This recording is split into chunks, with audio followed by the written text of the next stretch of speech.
Ladies and gentlemen, welcome back to another Saturday Smackdown. I am back. I've been gone for about 2 weeks now. No videos, no streams on this channel.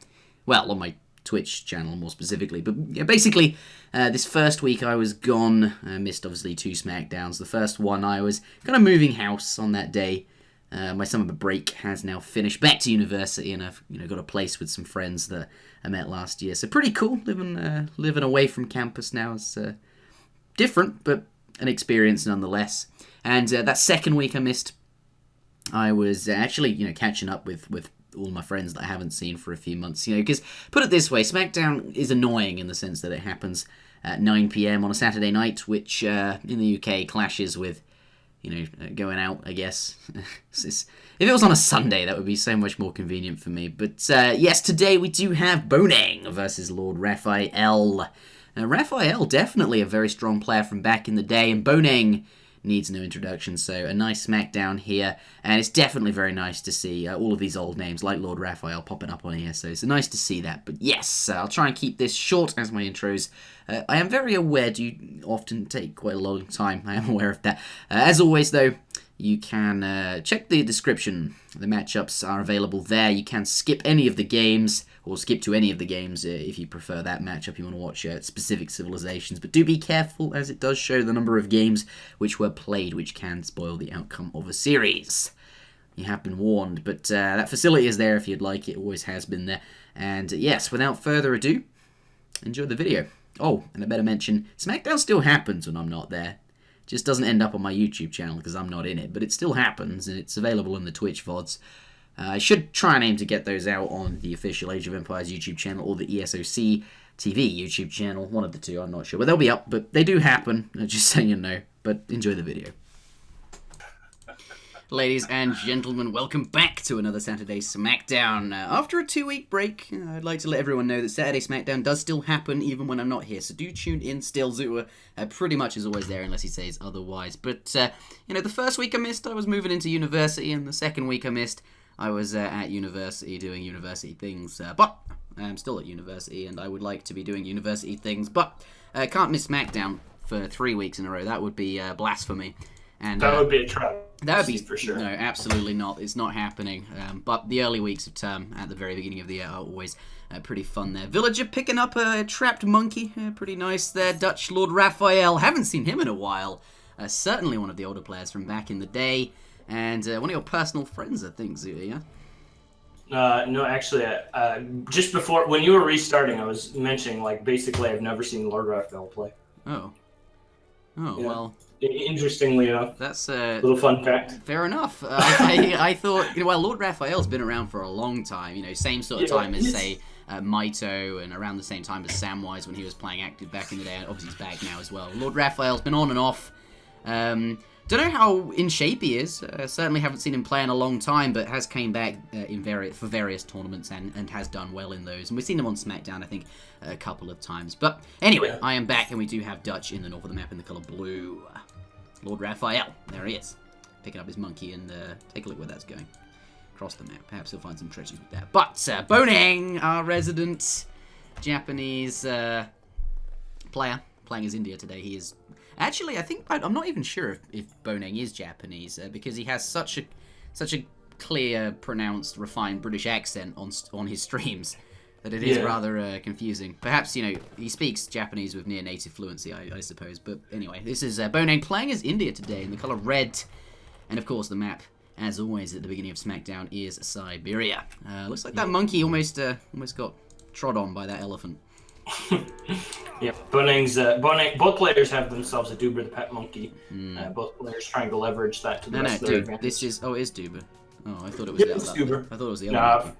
Freytag comes on Himalayas, in Himalaya variants, and Duber comes on Siberia and Siberia. Oh, that's stun. Wow.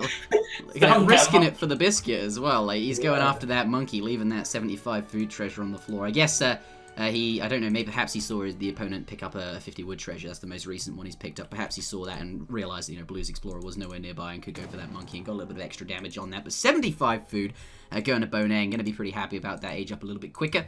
Likewise, though, looks like LordRaphael has found himself a 50 wood treasure and a 50 wood treasure and a 40 wood treasure. Wait, that's Boneng, never mind. But 100 wood so far. Really quite nice for Dutch, of course, since they do have those banks.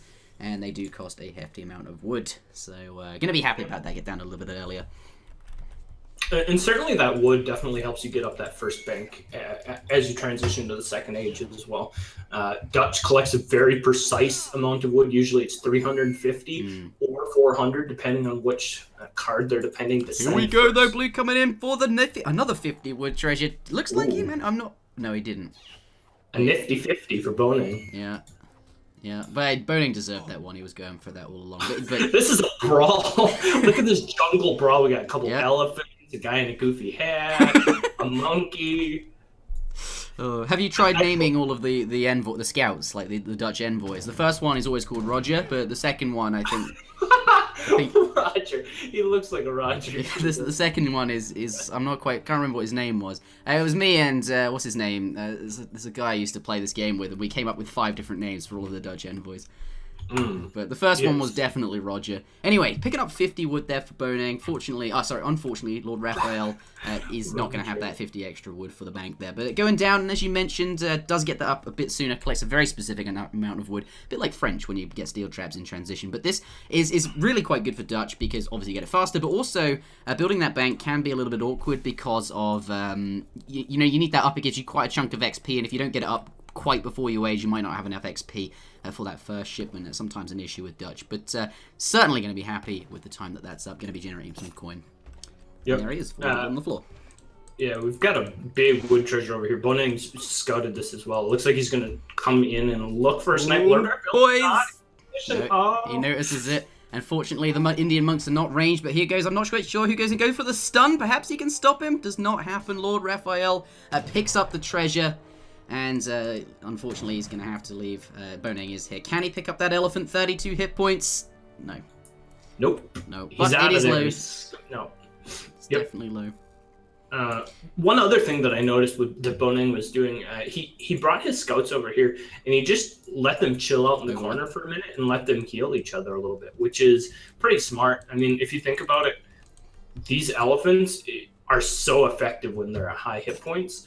And being able to, just heal each other, and they heal each other quite quickly, is quite nice. They truly do. Wow. Is that the same heal rate for? Maybe that's just the ordinary heal rate for all monks, including the priests you get, the churches, and the various other healing units.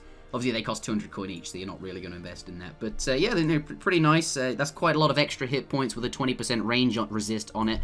And we all know skirmishes are a thing the Dutch will be making. Perhaps they'll end up tanking and being influential in the fight. But both players now on up to the second age here. We do have Boneng hitting up with his Agra fort. Do see 2 Sepoys, of course, that he got from there. The question is, what will his first shipment be? I suspect 600 wood, but we'll have to wait and see. Obviously, with that 600 wood, can get down some infrastructure and perhaps some upgrades. But Dutch, what is Dutch doing? And Dutch is just doing pretty standard Siberia stuff, honestly. He's got 2 banks, shipped the bank wagon first, and it looks like he's just going to go with a very economical semi-FF here. He's even got the market in the mix really early. He's already picked himself up hunting dogs and steel traps, a slightly more economic variation of what I guess we would consider the standard no market build. And that's going to lead to a slightly slower age time, but a slightly better economy. Also might have to cut one of the Hussars early. No, it looks like he got out all 5 Hussars, so pretty good macro there by LordRaphael. Yep. And he's just going to try and raid around and do some damage here. Obviously, Siberia, not the most aggressive map. And we can see Boneng obviously has no intentions of playing aggressive. He's got an incredibly defensive Agra fort, 2 defensively placed Sepoys, so not going to be any sort of shenanigans coming out of him early. In fact, it looks like he's just going to try and power up and age himself, and I think we'll see most of our Here we go for the villager kill. Only 2 Sepoy there. He's actually going to take the fight against the musketeer-style unit there. Because he has so many cavalry, thinks he can do some extra damage, take them out. Is that worth it? I think a couple of those Hussars very, very low. Yeah, especially with where Boneng's hunt is, it definitely worth it here Yeah, at this point. I mean, about sending them back, absolutely. 2 more come out. Isn't going to stay much longer. Is he going to pick up that last villager? No. No. Does yeah? So now very few hussars from when he started. Only not actually managing to take out any villagers. The 2 sepoy there that he trained certainly. Overall, I think at the time it was a good decision, but Boneng adding in 2 extra sepoy there, perhaps when he identified they were going to go down, or maybe you just have 1 in queue, at all times, and then just popped an extra 1 in. You can always cancel it if you don't need, but if you do need it, you can let them finish. And that's a good thing to mention. Like even with Dutch, for example, right now, if you're planning on aging, you don't want to be making too many hussar. You want to be making as few hussar as possible. But there's nothing wrong with queuing up a hussar and then just letting it get almost to completion and then canceling it and then queuing it up again. There's absolutely nothing wrong with that. You're not wasting any resources. You don't lose any of the resources. And then if your opponent comes with some sort of strange timing all-in push, you at least have the availability to spam those units right at the end and actually have them train, because that train time is a pretty valuable resource. And so by keeping 1 in queue and then being able to slam out 4 more right at the end is a very beneficial thing. But as it were, it looks like we're going to see economic builds from both sides. We can see Boneng has sent foreign logging as his second card, has shipped 600 coin, and is now aging. And similarly, LordRaphael has built 4 banks. No more hussars out on the field for him, and very soon will have the resources to age himself. So very economic plays out of both sides getting markets, getting some market upgrades as well.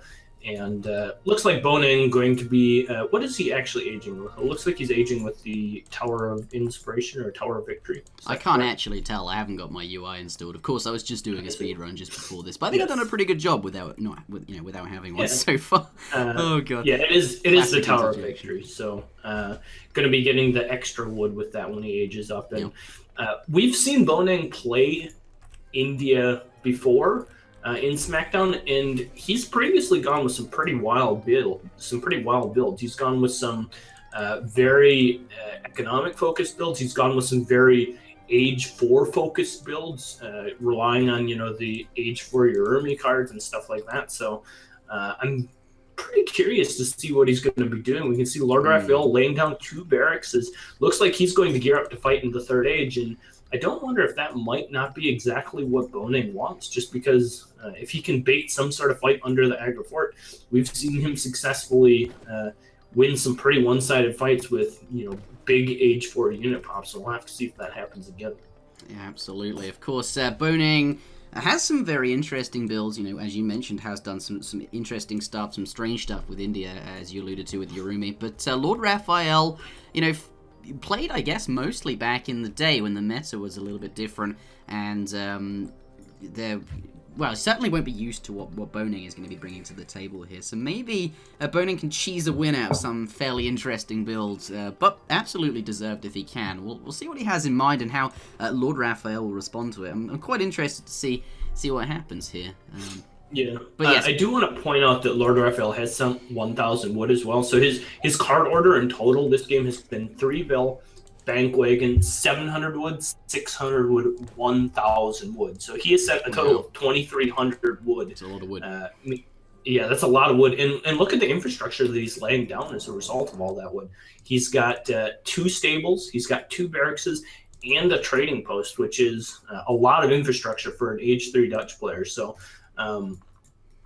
although he is looking to gear up to fight in the 3rd age, and Boneng is potentially going to be trying to do something crazy, his economy is going to be very well suited to keep up with the India player. And, we'll have to see how that affects it. Boneng, interestingly, laying down 2 stables of his own. So perhaps is not looking to age. Maybe he is just going to be trying to slam out some Mahout or something like that. Certainly at this point, I would guess that he's probably scouted the 2 barracks, and as a result, maybe knows there's going to be a lot of skirms and wants to try and get out some Mahout as a result. We'll have to see.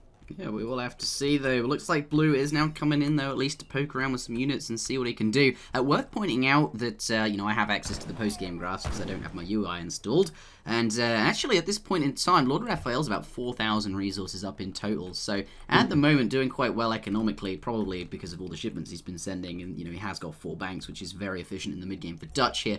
I'll have to see if that efficiency and, you know, all of those resources generated are able to overpower Boneng. At the moment, though, that, you know, scores are very even here, and perhaps we will see some Mahouts, or maybe they're just there for the flexibility you mentioned earlier. You know, that train time.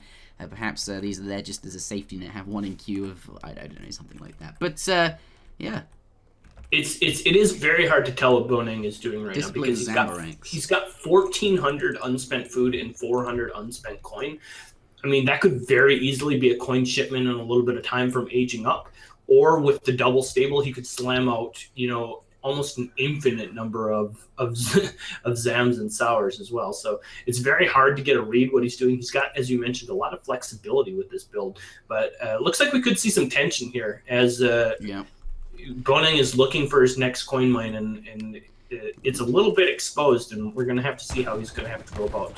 Yeah, Raphael roaming around the map, not letting it, you know, sitting on those hunts there, sieging down that house, doing a fair bit of damage to it, and as a result, you know, not actually fighting any of the red units there, and he's been, you know, being punished for that. Look at the amount of blue cavalry units that have died on the floor there as a result of not fighting back, you know, being punished here. Taking out a villager does mean, you know, perhaps a second villager, just kiting them on his way out. I guess there's no reason not to do that, since... Almost got that second villager, but didn't quite, and lost a couple extra. Yeah, just because he was hanging around and went back for it. I'm not necessarily sure if that was worth it. You think how many he lost there, and that was just to a little bit of idle time on that house when he otherwise ought to have been trying to escape. But you know, as a result of that, it looks like Boneng is now able to gather coin and food, is safely able to continue collecting resources, and LordRaphael is a little bit less powerful in terms of sort of the amount of units that he has here. Does have a few more hussars. He has got the veterancy upgrade working away for him as well. 5 more hussars join the fray, and at this point it could spell go time. I don't know what upgrades he has, if any, sent, but there's a lot of cavalry there, and you know, Zambareks are good. Dragoons, they're good against cavalry, but they're not as strong as dragoons here, and you know, that's a lot of blue units. Yeah, that's a lot of blue units, and that's a lot of hussar namely as well. There's not that many Zams really out just now, and they're going to drop very, very quickly to this very large skirmisher match that LordRaphael has, and with any reinforcing hussars, we can see another big batch of 5 hussar coming here from the back. It's going to be very problematic for Boneng to deal with. He just doesn't have that much anti-cav, and he's fairly exposed down here. LordRaphael knows that you know, this town center is down here. He knows a bunch of the villagers are down here. And should Boneng lose this fight very, very hard, which it looks like, I mean, yeah, Colin, look at that. The sentries coming out of that town center. Does need the extra anti-cavalry here to deal with the cavalry that are, you know, posing a threat to his cucumbers. They are certainly very vulnerable right now. I think he did a good job of dealing with the cavalry that were there. Certainly killed more than I thought he would. That coin mine pathing around it was a little bit problematic for Raphael. But yeah, all the cavalry are down. I guess the town center and sort of the Minutemen helping him out quite a bit. No cavalry left, but there aren't any Zambareks either, and I'm not sure, like, you know, 5 more cav come out, which they look at that. You've got 4 and 3 cav coming out from LordRaphael, and they're going to be joining the fray pretty soon, and I don't see any reinforcing anti-cavalry units from Boneng just yet, and that really is going to be a problem. Yeah, and he's got another 3 there as well, so he's going to have like a total of 11 cav coming forward here, which is going to be very difficult to deal with. As you mentioned, there's another small batch of Zams that do come out, but Boneng's eco has been a little bit fragile here, and he has spent, you know, some of his big shipments. 8 Gurkha has been sent, 9 Zam has been sent, 7 Gurkha has been sent. So there's not a lot of just strong reinforcing units. Ooh, look at there's the 3 Mahout, and getting those in a position to deal with the skirmishers is going to be absolutely key here if he wants to. But if it happens, it's going to be quite effective, though. 33 damage, area 2, times 2 versus the skirmisher tile unit here. Has that town center nearby, of course, doing extra damage there, and perhaps can pop the villagers out in a pinch to do some extra soaking if that need be. Looks like the Mahouts coming in. They have been, you know, taking a couple of damage from these Reuters on the way in, so it doesn't look like they're going to be surviving much longer. It looks like LordRaphael's done, you know, quite a good job of sort of taking these out, and unfortunately, I don't think the Mahouts have achieved what they needed to here, really. They're actually doing pretty good work. We can see LordRaphael just trying to spread stuff out, but I mean, they are a huge investment, a shipment plus 1,000 food, but two of them still are running around, are in the back lines, and are actually doing pretty good. And with some of these villagers joining the fray as well, soaking some of the damage from the skirms, some of the damage from the Reuters, the Mahouts are all down, but he's cleaned it up. He's okay. He's on 2 town centers, and he still has some resources to gather down here. And so I think actually that's a pretty good fight for Boneng when you consider, you know, the worst outcome would have been losing that position completely and all the villagers as well. But he's survived, and he's continuing to, you know, improve his eco. Now, LordRaphael is only behind by 4 villagers, plus has all the banks and market upgrades. Oh, here comes a big raid on the coin mine there. Not too good. Lots of hussars there, but fortunately there could be more villagers. Does have some Zambreks nearby to force them away. But, you know, has all the market grades, as you were saying. Yep, and I don't know. It's still, this is the point where Dutch needs to impress me. Dutch needs to do something, because they're not going to get much stronger than they are right now. Yeah. And India still has quite a bit of room to improve here. If we take a look at the villager counts, you know, it's 43 versus 41. He's been sending primarily unit shipments. Still has, you know, some of the very strong upgrades available to him. And should this game continue on, and India is allowed to continue to, you know, boom out of these 2 town centers, continue to take the map, that's not something that a situation that Dutch really wants to deal with. We can see Dutch has sent cavalry combat. He's sent infantry combat now as well. And as a result, he needs to win these fights a little bit harder, because he's making pretty strict investments into winning the fights and winning them now. And he's not necessarily winning them. And Dutch does run the risk of, you know, kind of just running out of steam, where in the very near future, he's going to be capped out on villagers. He's going to have those 4 banks, and he's not going to be improving his economy anymore from that point forward. Yeah, perhaps so. I wonder what would happen if in that fight those Mahouts that have been targeted all to, because they all seem to have like 1 HP all at the same time. They'd all, you know, not been some cavalry walking through, going to get hit there. That's not what Dutch wants at all. If you call it, you saying he's going to, you know, Ezekiel's going to cap out here. He doesn't want to be losing resources for free like that. But, you know, I think it's worth pointing out at this point, LordRaphael, the Dutch player, is closing the gap on resources gathered. It's getting further and further apart. LordRaphael now 6,000 resources up compared to his opponent. Raphael has a total of about 31,000 resources collected, and Boneng about, you know, 6,000 down compared to that. But even still, Boneng perhaps, you know, has not been sending as many resource shipments, and instead has been sending military shipments, and that's where the deficit came from. But either way, has considerably more military units, and is in, well, clearly a better position.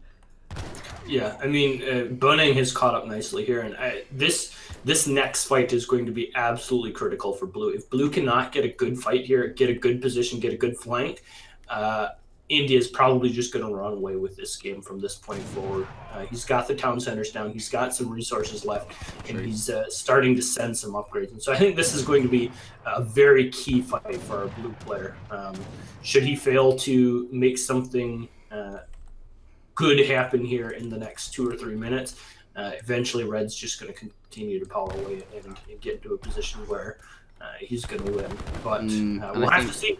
Here comes the cavalry. And we do have to mention, LordRaphael does have some very strong upgrades. He has sent cav combat and infantry combat. So pretty effective units. That's true. Well, to compare the sort of disciplined Gurkha here, 149 HP, 19 ranged attack times 2, compared to the skirmisher with 162 hit points.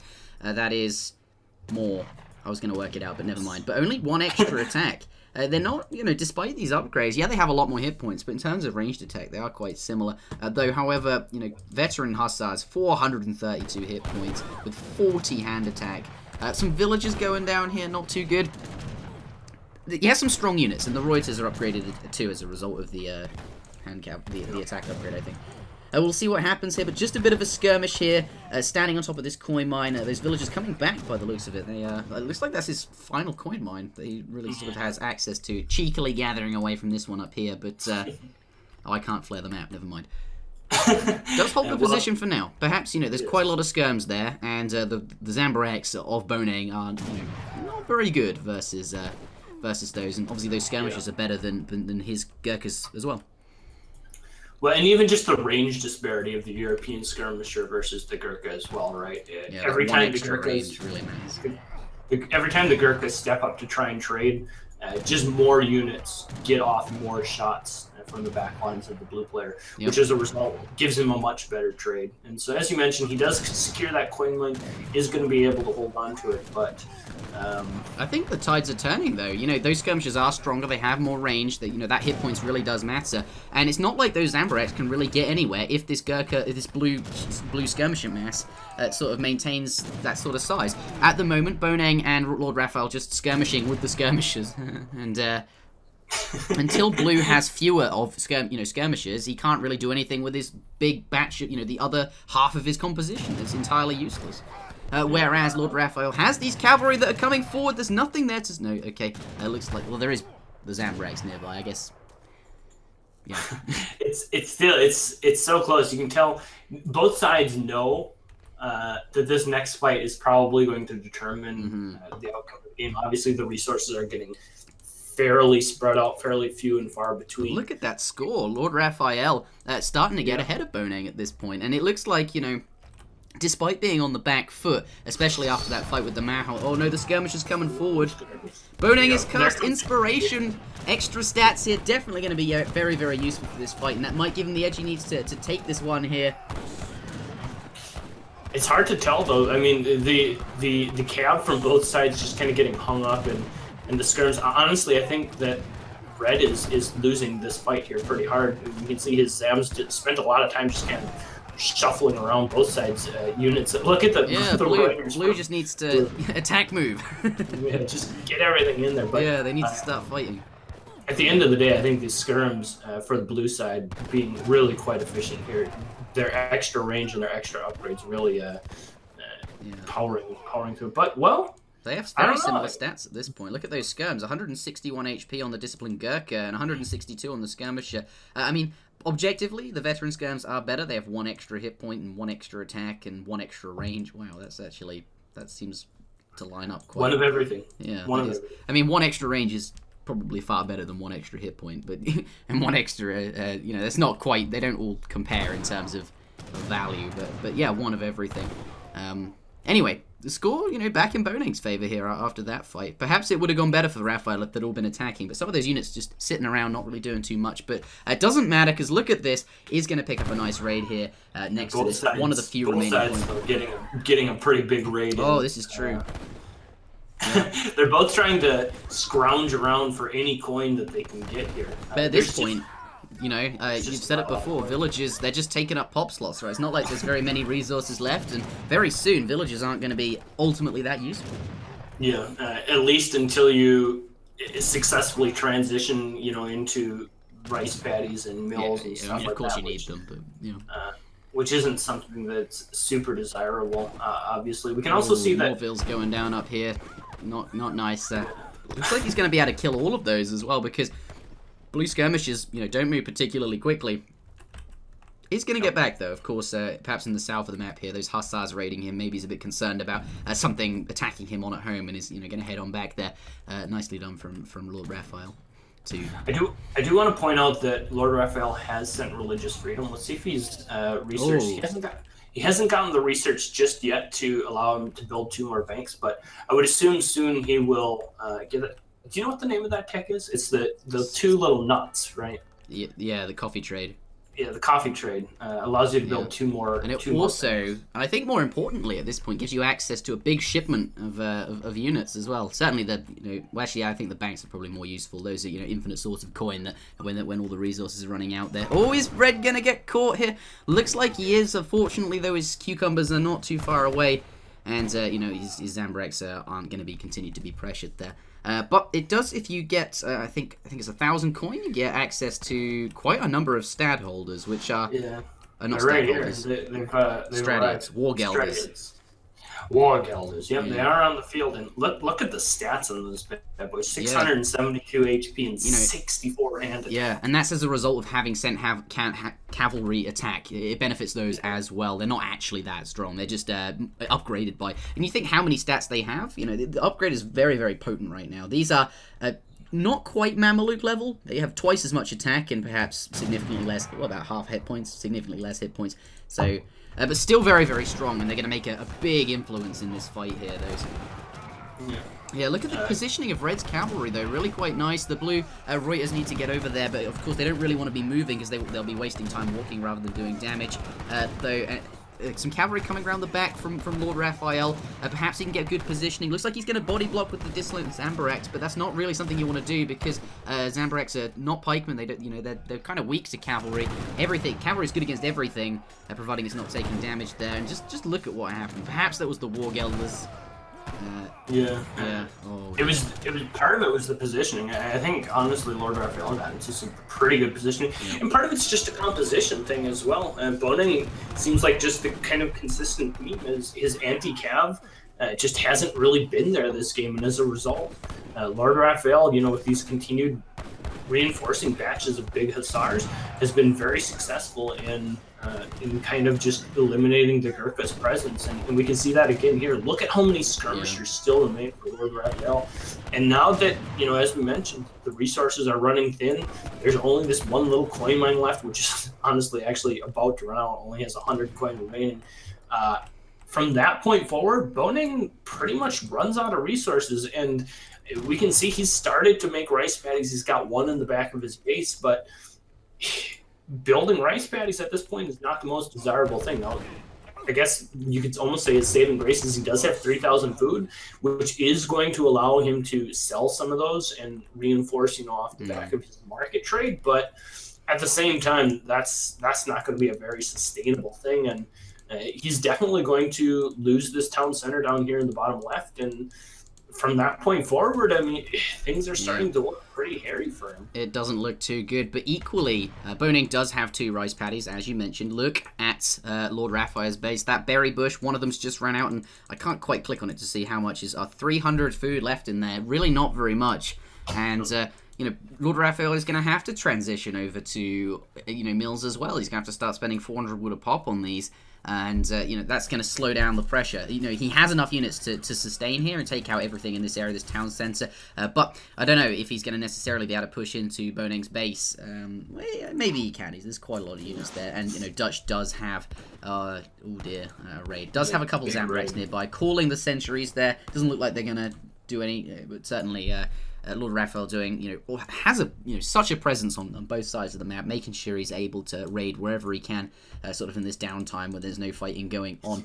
Dutch also, worth pointing out, at this point in the game is heavily favoured, largely due to the 4 banks he has, and potentially 6 banks, if he gets the upgrade and actually makes them. It's an infinite source of coin that's just coming out of his ass out of nowhere, that's not on the map, and Boneng just doesn't have that, source of coin that is just coming out of thin air. Yeah, that's definitely going to be good for him. One thing I do want to mention, and something that I kind of like that Boneng is doing here, he's transitioning a little bit to Mahouts. He has sent the Mahouts, and he's starting to build some Mahouts, and that's actually a pretty clever thing to do. If you think about what he's really lacking at this point, it's an availability of coin, and what coin he is able to generate off these rice paddies is likely going into building Gurkhas and building, the units that you need to have in terms of coin. And so he's just chopping some wood, using that India bonus, using his market upgrades to just pump out some Mahouts, and as a result, still has a fairly balanced composition. And this number of Mahouts, if they get into a good position, can be very, very effective. We'll have to see whether or not he can get them in a good position, but at least it is a stopgap.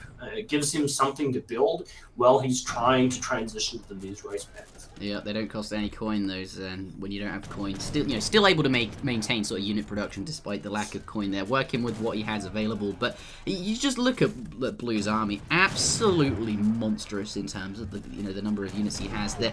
Coming in now with his Yarumi and his elephants. It's worth pointing out these are only really strong against skirmishers. Against the hussars here, they're kind of average because they don't have that any ×2 multipliers here, and it looks like they're just going to get sort of torn. They're starting to melt away in the presence of the Reuters. Boneng does call inspiration. It's going to give him a little bit of an edge, but I think the fight is over at this point, and LordRaphael can be very, very confident with the sheer number of units he's had, and been able to sort of make over Boneng over the course of the game. And by securing this position as well, obviously killing this town center bottling Boneng up back to just his base is likely going to just spell the end of the game. Boneng isn't really going to be able to ever reinforce. Yep. And it just comes down to, as we've mentioned before, not having coin. He just wasn't able to reinforce the number of Durkas that he needed to fight these fights. And was forced to make things like Urumi and Mahouts, which weren't what he needed. He needed to be able to fight these skirmisher masses with Sours and Sounds and Raphael is very much in practice, I think, just by the things he's been doing. There's ran extra raids on the other side of the map here, making sure he's got his skirms down in the south, like harassing the villagers on the rice paddies, whilst the rest of his army sort of cleans up these buildings and things in the top there. Lots of villagers going down for Boneng there, and at this point, I think now that town center's down, once he's cleared up these villagers, he's just going to have the army presence to just roll on into Boneng's base, and that pretty much ends the game, because that's where every single one of his villagers are. Look at the sheer number, look the investment he's made into these rice paddies, and not being able to gather from them just pretty much ends the game. At the moment, though, he's not doing that. Boneng's still in the game in the sense that he's able to gather resources, but at any moment, if LordRaphael realizes that he can, or chooses to do so, he can just walk in there, sit down on these on this base, and lock the game down. Yeah, I looked over at my minimap and I almost thought it was bugged for a minute. I thought I had clicked the button where it doesn't show you the resources on the map, and then I just realized no, it's just there aren't any. there aren't any. Every hunt, every coin mine has just been removed. You mean that cycle minimap for showing just units or just economy? Yeah. I thought I had accidentally clicked it, but no. Well, it is worth pointing out there's going to be a nice little raid over here for Boneng. Likely going to be able to clean up quite a few of these villagers, and should be able to. But equally, though, look at these red units. They're quite far away from home, and if they do get caught there, they're away from home. They're all gonna die. It's very easy to kill a few units that aren't underneath the town center or near military buildings where reinforcements are going to be coming out. It does, as you say, clear up a lot of these villages. But at this point, LordRaphael has over 100 score points and has several banks, all 6 banks up, and plus he's got. This huge ass army. I think we can't discredit that as well. I do want to point out that when you don't have your UI in, that LordRaphael has as his last 2 cards sent the Age 2 Skirmisher upgrades as well. So he sent Age 2 Skirmisher and Age 2 Skirmisher hit points. So these things are 4-card upgraded, or 3-card upgraded, I guess, at this point. Which 100. These are treaty level skirmishes. Jeez. Yes, they are very beefy, and they pack quite a punch. They've of course have 22 damage plus that 2x multiplier against ranged cavalry and heavy infantry, making for quite the wallop when they do shoot against these cities. The wallop. And Boneng, as you mentioned, caught a little bit out here. Not going to be too happy with that. Definitely going to lose the rest of this army. He just doesn't have the resources to reinvest into making a new army at this point. And I think the only reason he's still in this game is because LordRaphael hasn't just walked on top of his rice paddies, and that's about to happen, and that does spell the end of the game there. But a nice run from Boneng. Was looking pretty favoured in the early portion of the game, and I do think I recall ZutaZuta saying, Dutch is gonna have to impress me at this point. Are you impressed? Well, the thing is, he got in a couple good raids, which can't be discarded. You mentioned at one point that he was kind of splitting up the map very well, and he had a couple raids over on the right side while his whole army was shading to the left, and that's the thing that a high level player will do. They'll I've said this before. When you used to play against Samwise, it always seemed like no matter where you were fighting, he always had 2 cabs standing on top of your hunt on the other side of the map. And that's kind of what LordRaphael was doing here. He was managing to go even in the fights and continuing to have good fights in the middle of the map and on the left side of the map. And at the same time was still applying pressure over on the other side of the map, still causing Boneng to move villagers around, still getting some villager kills on the other side of the map. And that's the mark of a really good high-level player, being able to split up like that, have some good multitasking, and realizing when you can take fights and when you should back off from fights. And I think LordRaphael did a really good job of that this game, and as a result stayed ahead in economy, was able to keep the villager count in his favor, and as a result, ended up just winning the game. So we can see, take a look at the eco. He consistently was ahead. There was that little transition period around 25 minutes where he probably had to switch over mills and kind of hard stopped for a little bit, and Boneng started to catch up. But then he continued to power ahead and got into a good position. So yeah, maintaining a lead all game, and Boneng, I think, did reasonably well to catch up there. As you mentioned, it could have been the transition to mills and what have you. But ultimately, a very well played game from LordRaphael, a player who I'm fairly certain has not played very much Age of Empires 3 recently, but has been around for a very long time and has always been one of Age of Empires 3's top 1%. Yes, obviously, both guys really high-level players, yeah, which is, and we're likely to see quite a long series, I would expect, from both of these players. Boneng, absolutely top on form, and certainly a very strong player at this point. Yep. This guy with the troll name of yours, Interjection. He's messaging me. Yeah. And of course, for those of you who know ZutaZuta, knows that ZutaZuta loves him some Japan play. Japan versus who? Japan versus French. I'm just loading in here. Japan versus French is quite a matchup. Yeah. It's it reminds me of that French versus British, actually, except... Yeah. I go back and forth on this matchup on who I think is better, who I prefer in the matchup quite frequently. Currently, I'm thinking I prefer French. It must be one of the... It's a fairly maybe balanced matchup, then, if it keeps switching in your mind. It's one of those things where some days I wake up and I think, you know what, French just beats Japan. There's nothing I can do about it except accept it. And then there's some times where you think you've worked out some insane time, and you're like, you know what, I can hold his age through pressure and deal with his shenanigans. I'm going to be perfectly fine. And right now I'm feeling like there's no way to defend that timing. That's you're feeling you're on one of those days. We'll have to see I'm on one of those days. We'll have to see what Boneng has in mind, though. Boneng, though, may not do the standard Japan. It's possible. Anything. You never know with Boneng. Boneng could do something completely wild.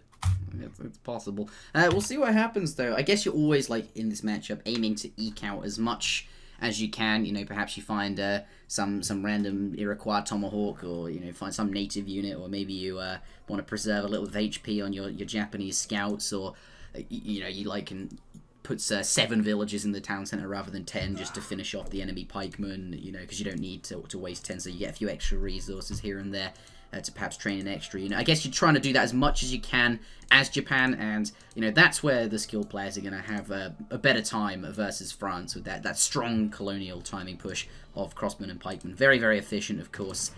Crossbow pikes, you send 700 wood, 600 wood, and gather the fastest gathering resource, which is food, and that's why crossbow pike is as efficient as it is sort of in that early game there. But we do have, of course, Boneng playing as Japan here, going for that early consulate. Looks like he is going to be doing something completely normal. Well, I'd like to think so at this point. Gathering resources for that first shrine, I would imagine here. Coming across 160 XP, and so is LordRaphael by the looks of it, that scout. Probably not the most desirable treasure, especially guided by 2 polar bears, but and 100 wood there. That one is, yeah. That one is certainly both players' scouts should move towards that. We can see LordRaphael's he's coming scout immediately deciding that that's going to be a good idea. And we can also see similarly the native scout for the French player kind of hanging around there as well, seeing if the Japanese player was going to be keen to start that. But of course the Japan player is looking for an opportunity to put down his first shrine. His consulate has completed, is now allying with the Portuguese. And there comes down that first shrine. So not going to be looking to pick up that treasure, but it looks like we are going to see a little bit of a skirmish over maybe the 60 wood treasure here as well. Yeah, a little bit of a contention. Looks like Kosa is his name, is trying to remain sneaky on the back there, but here comes the scout, the French guy there. And it looks like his sneakiness is no longer useful or a thing. LordRaphael abandoning the treasure there, letting the treasure guardians go back to full hit points, and by the looks of it, nobody going to be getting this treasure here. Of course, worth mentioning, Japanese explorer does have less hit points, individually than the European explorer here, who is called Fard, is a 1v1 noob. Shots fired! And it looks like, this monk is vulnerable. He's going to have to poof if he wants to get away, and, using the poof is not necessarily something he wants to do. He wants to be gathering wood treasures. There he goes. Poof, in a cloud of smoke, back to the town center. Yeah. Perhaps he's going to go down to that 100 wood treasure now. It's funny because the second he poofs, you can see LordRaphael immediately brings his scout down here thinking, maybe I'm going to start picking up this 100 wood treasure. And Boneng, basically, he poofs back to his town center and then immediately runs straight back to where he was. The 60 wood. He knows that he's But looks like they may just end up splitting these treasures. Yeah. Perhaps. Unless we get a couple big divine strikes out of the Japanese player, and he can get down there in time to still contest. Oh, no, look. Yeah, he's actually interesting. He's crack-shotted it. And, or perhaps I'm fairly certain he crack-shot it. 60 wood there. Now, LordRaphael going to be thinking, oh, for goodness sake. Of course, you can see it on the mini-map that those wolves are being attacked, because you can see stuff like bison moving, even if you don't have line of sight. So probably knew that that was going on.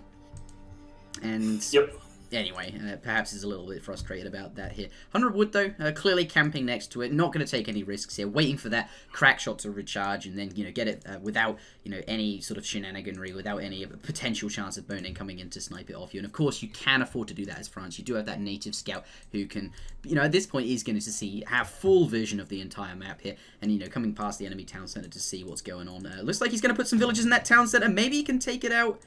5 HP, not quite, but definitely worth trying to do, because, the extra scouting information and the fact that can go... Oh, how he got shot? Wait, he fell forward. I'm not... Where, did a villager, run up and snipe him? No, I took my camera. It was the Japanese monk building that house there. But he shot him, and the angle at which he fell after being shot did not make any sense with, physics in the real world. So it was tripped over his shoelaces and fell and died in the snowy wilderness. And that is that. But, yeah, picking up 100 wood, he does do that, and as a result of that, by the looks of it, is laying down a trading post, which sometimes can be quite hard to eke out, especially, if you're going to be doing an aggressive sort of crossbow pike rush. Maybe the extra wood there is, providing useful for that trading post. But 2 forward villagers from France do come down. Just the 1 Rex, though, not a aggressive crossbow pike here. Perhaps something else out of the French player. Yeah, or it could just be the second Rex will be a little delayed here. We can see is still continuing to gather up his resources. Definitely can still put down a second Rex. But as you mentioned, definitely looking like crossbow pike here at this point. Did just gather that 125 coin for his steel traps upgrade, and perhaps maybe we'll just see a single Rex and a couple pikes and then a semi-FF behind it as well. We can see a second trading post going down as well for LordRaphael. Yeah, so clearly is definitely going to have some. Yeah, he's definitely still keeping his ego in mind with the steel traps inclusion, a second trading post. It's not like he's going all in with this rush. So I kind of expect to see a couple pikes come out. Yep, there they come, and just trying to keep the shrine count in check. And then I think eventually we'll see him send 700 coin and perhaps eke his way up to the next stage. But as I say, that 700 wood has come, and a second Rex is going down. So it's hard to tell. Ooh, look at that. Trade route upgrade. Yeah, this is full eco. This is, it's very, very difficult to get either a trading post or steel traps, let alone both, and a second trading post and stagecoach. If you're going to be, dual Rex, crossbow pike, you're just not going to be able to put on the pressure that Japan is, going to be expecting to face. The adequate pressure that makes it very difficult for Japan to hold in the colonial age here. Has a different agenda in mind. Then I suspect some sort of fortress age chiming. Japan does have sort of an Achilles heel to timing pushes, and certainly this could work. We'll have to see what happens. Just a couple of pikes coming out, doing some damage to the shrines. But in the meantime, Japan are going to be pretty happy about not seeing lots of units in his base at this point. What do you think? How would you be feeling in this position as Japan? Yes. So I really like one thing that Boneng's done here. He's actually sent the fishing boats, And usually you don't do that, because if you're expecting hard pressure as the Japanese player, usually you want to hold off on that so you can have the 400 export. Oh wow, the 7 look at best arrow ship. But because he saw the trade route upgraded as a result of that upgrade happening, he thought, well, you know, very unlikely that my opponent is going to be rushing super aggressively, because he's just spent 400 resources upgrading his economy. And so he sent an economic upgrade himself. And so I really like that.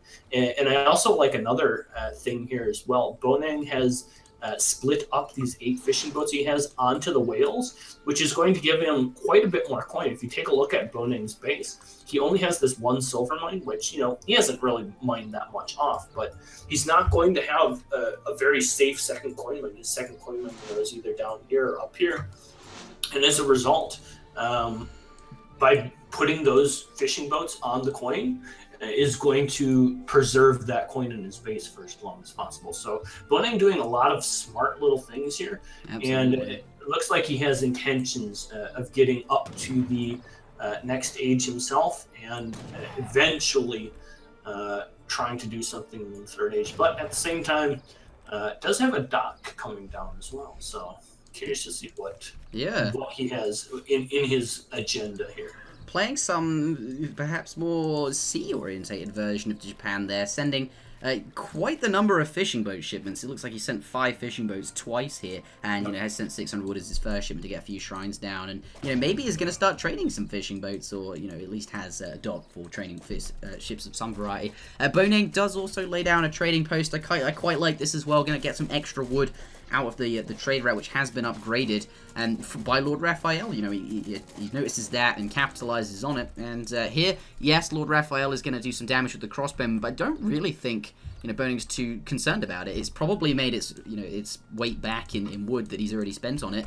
And it's soaked up some damage, and, you know, if the crossbowmen do target that trading post, these villagers are just going to freely gather food from these cherry orchards, and he's going to find himself in the next age without really any problems at all. LordRaphael, you know, thinking that probably himself, and has abandoned the trading post in favor of coming up here to sit on top of these cherry orchards and stop the food gather, because, you know, and perhaps make Boneng train some sort of military units. Yeah. One thing that is worth pointing out behind this, though, is because Boneng has invested his economy into making the stock and into continuing to get upgrades from the market, into laying down 2 barracks. Take a look at his shrine count. His shrine count is very underwhelming at this point. It is. You know, it's 80 shrine population, which is not scary whatsoever. And so that in itself is a pretty big win. And, you know, once he neutralizes the trading post threat down here, he still has a pretty dang good mass of crossbow and pike. And he also is soon going to have the resources to age. We take a look at the coin count, almost up to 1,000, has sent 700 coin, is going to be able to age very soon. And to be perfectly fair, Boneng, like, kind of needs to make something happen here, because he's not that close to aging himself. He's down on shrines, and he does have this kind of water economy going for him, but it's very fragile in the sense that, you know, a 2 caravel shipment could come and cause quite a bit of trouble for him as well. So, and I guess that's why he built the dock, you know, as a safety net there, just in case something like that, you know, were to happen. Yeah, he needs to make something happen. LordRaphael running around with his crossbowmen, the villagers pretty much idle. Boneng doesn't have any military units, doesn't look like he's going to be out of age anytime soon. All those villagers, of course, inside the town center and are unable to gather. Of course, the fishing ships might be able to, you know, gather enough food to get him up. But at this point, it doesn't look like he's anywhere nearby. A couple of Yumi archers coming out to do some damage here. But look at the number of blue units. Minutemen, and all of the Minutemen, and a shipment being called. A little bit of a, you know, a sort of counter push defense from Boneng, but it looks rather underwhelming. That's a please God help me type of shipment. 5 Yumis. That is completely underwhelming. We can see LordRaphael has already put down some damage on the Tsukuga Shrine. And those pikes in cover mode as well. Yeah. Raphael on point today with his unit control. Yeah, and this is looking very, very grim for our Japanese friend here.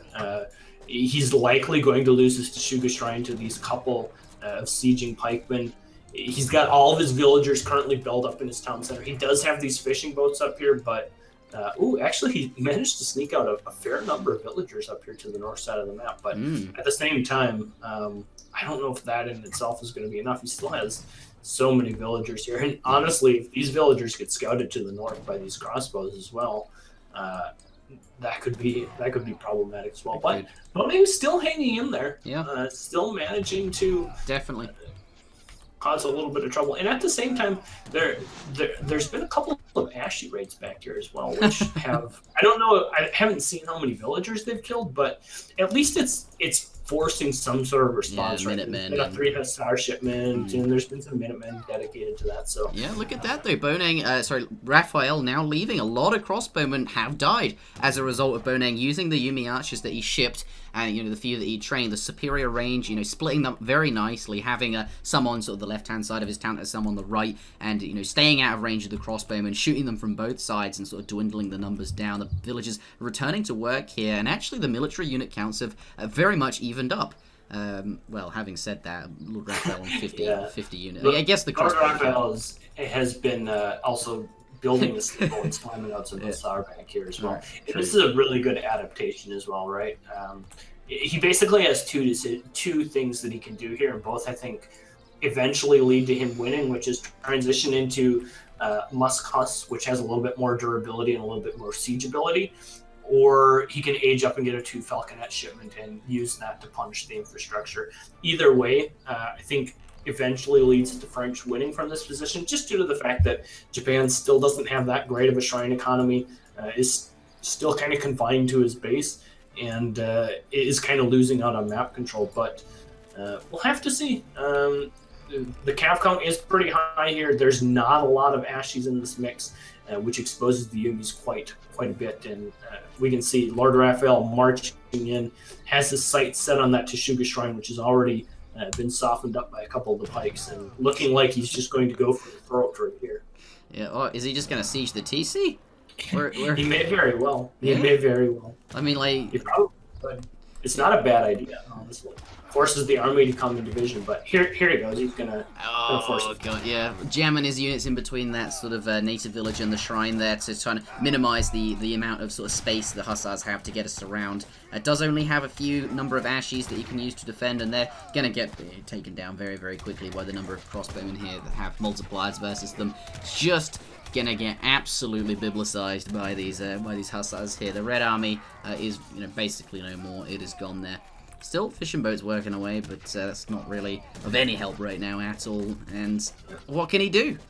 Yeah, there's nothing. I mean, look at the scores at this point, right? This is French just taking over. French is in a position where he's going to be able to age, even if he doesn't just, well, and I mean, I say this lightly. I was going to say even if he doesn't end the game right now, which I think he probably can just right-click the town center and still just win. He's going to be aged up. He's going to have a 2 Falconet shipment. He's going to have skirmishers, which obviously are much superior in dealing with the speed of Ashigaru than crossbowmen. And things are just pretty lights out. His economy has been very good at this point. He's even got Eco Theory working for him. He's got infantry HP. He's got everything that he could possibly have won out of his age 2, and he's transitioning into an age 3 play where he knows the Japan player can't be aging. He knows that he's very far ahead, and just going to start sieging the town center. And to be honest, if I'm the Japan player here, if I see the French player age in this situation, I know I'm dead and I resign. But we'll have to see. There's the age up. The Ashies are coming in, going to try and get a little bit of damage done on these Hussar. Will we still have the opportunity, but I don't know that it's necessarily a way out. No. Look, Raphael has quite the number of resources and about the same army. There's about to get veterancy on quite a number of them, has access to more shipments, stronger shipments, better shipments, better units, and he's going to kill lots of villagers there, has a stronger economy. And yes, because he aged up, he wasn't making units, and Boneng had a chance to catch up and has sort of pushed the pressure back out of his base. But give LordRaphael perhaps 1 minute, maybe a minute and a half, just to pull some more units together out of his arse. He should be absolutely fine. He'll go back in there, and Boneng will be in exactly the same position as before, except his opponent will be up in age. Yeah, and here come the big bad Falconets as well. Just going to be the icing on the cake. Like, what do you even do versus them? Well, the only way you deal with falconets is either you have a million ashies and you just run up and you just brute force them down, and you rely on the fact that you just have way more stuff and your eco is really, really strong. But obviously at 90 Shrine Pop, not necessarily the case. He's down in age, also not necessarily the case. He's had to send 5 Ashy, 5 Ashy, 5 Yumi, 5 Yumi, which is definitely not getting yourself back into the game in any regard.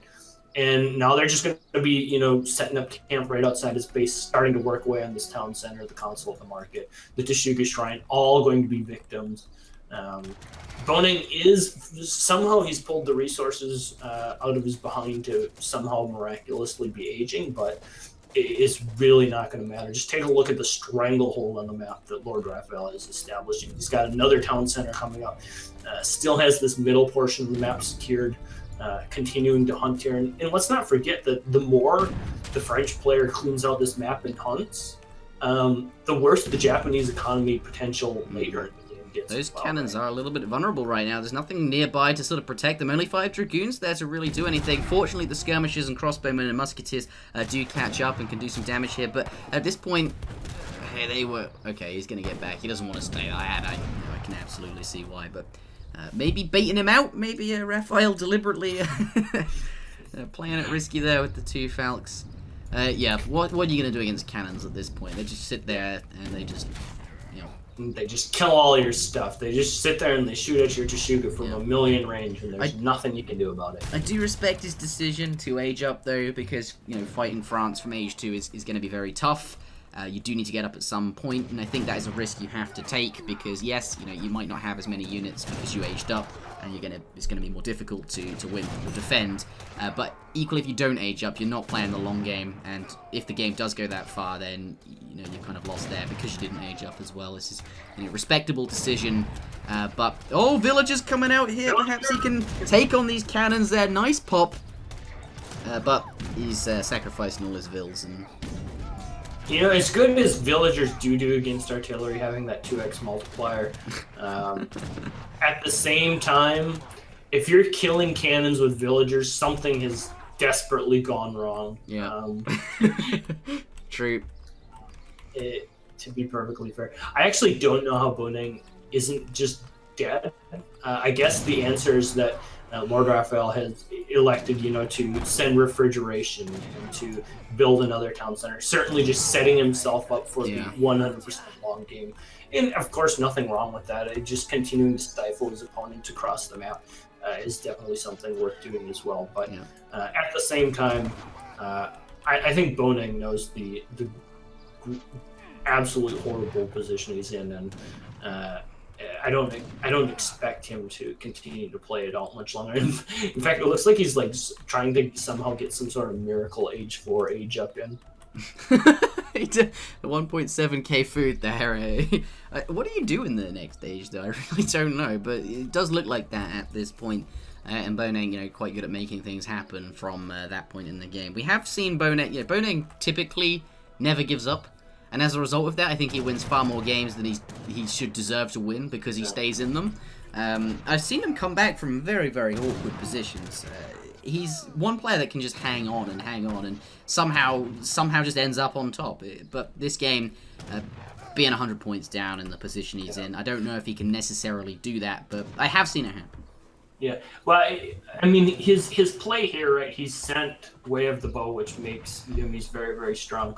His play is likely try and get to age 4, and then maybe some miracle happens with 14 Yumi shipments and age 4 upgrades with them, and he makes a mistake, and you're able to push out with 50 Yumi that are unkillable. But yeah. You look at what LordRaphael has done. He added then that second town center that you were talking about. He's got refrigeration and royal mint, and instead of just making units and sending military upgrades or military shipments, he sent these economic ones. He's setting up for that long game, which is the safest way to win.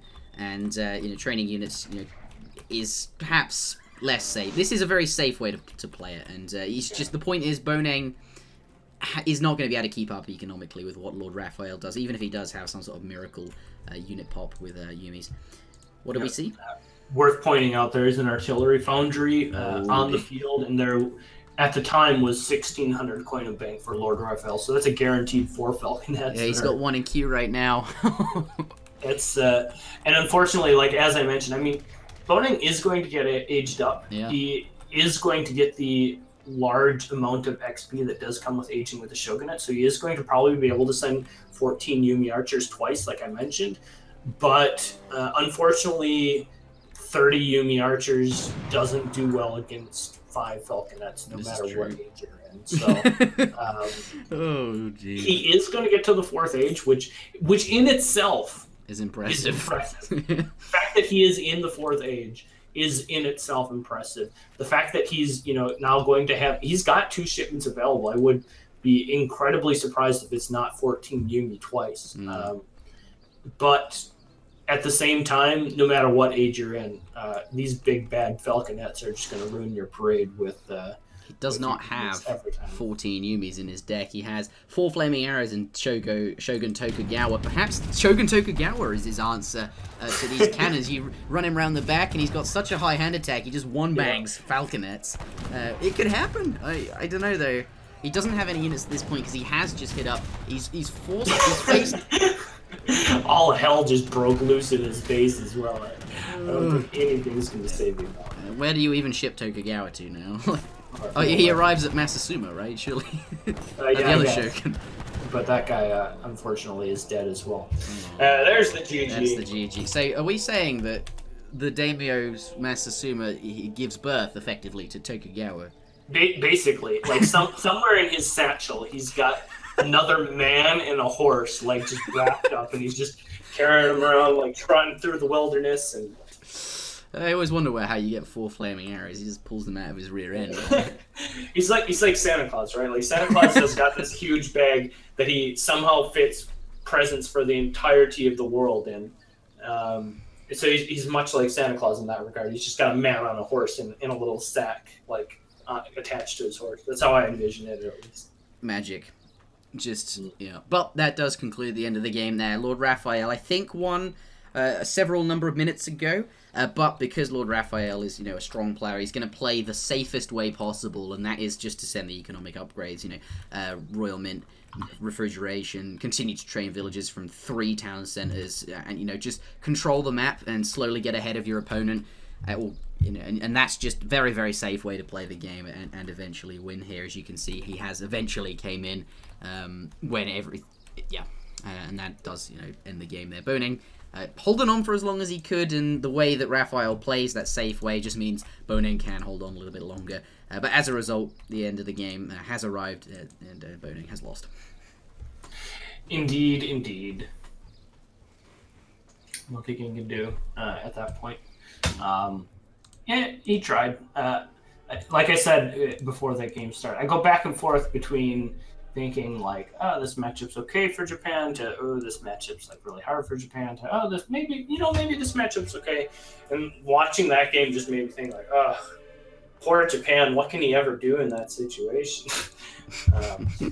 Well, perhaps you maybe a more standard build with no fishing ships, or perhaps less fishing ships, could have played out differently. Boneng, though, does have his own way of doing things, and sometimes it definitely works.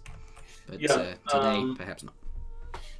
I kind of wonder what would have happened if you would have either just committed to the water play, or if you would have just scratched the water play altogether. Generally, the way that I like to approach that matchup is, I don't know that I would have sent the fishing ships. I think I would have tried to punish what LordRaphael did with a timing push. I think I would have tried to do something like 600 wood, 4vil, 5 ashy, and then push out, seeing he had made the stagecoach into double TP means he's not going to have as many units. And so if you push out, as a result of that, maybe there's a better chance for a good counter timing push, because LordRaphael didn't have that many units early on in the game. He had 6 pipes or something, and you could maybe potentially punish that pretty hard. Yep. Right. Well, I'm gonna end I'll turn my recorder on now. So yeah, Yukon, a bloody map, as you're saying, one of your favorite maps. I do quite like Yukon, especially as a Spain player from back in the day. The extra treasures in the War Dog was quite nice. But yes, as you were mentioning just before I turned my recorder on, encourages a very, very bloody style of game. you're fighting for the resources and control of the map, and is quite an exciting playstyle. Yeah, it just makes for like it's different, right? So many of the maps are you know, a little bit more spread out. I think one of the biggest keys is how little room you have behind your base. If you take a look at like Siberia or Great Plains or any other map, and take a look at the amount of real estate that actually just exists behind your base, that gives you a lot of room to kite backwards when stuff goes wrong in your base, right?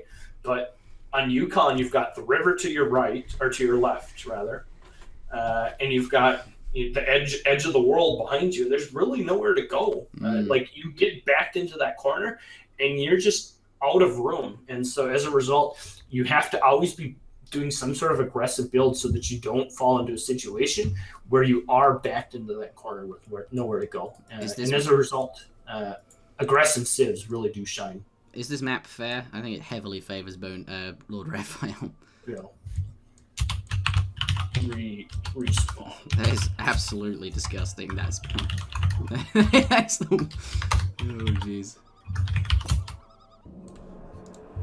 It's just the stupidest sport of Yukon I've ever seen.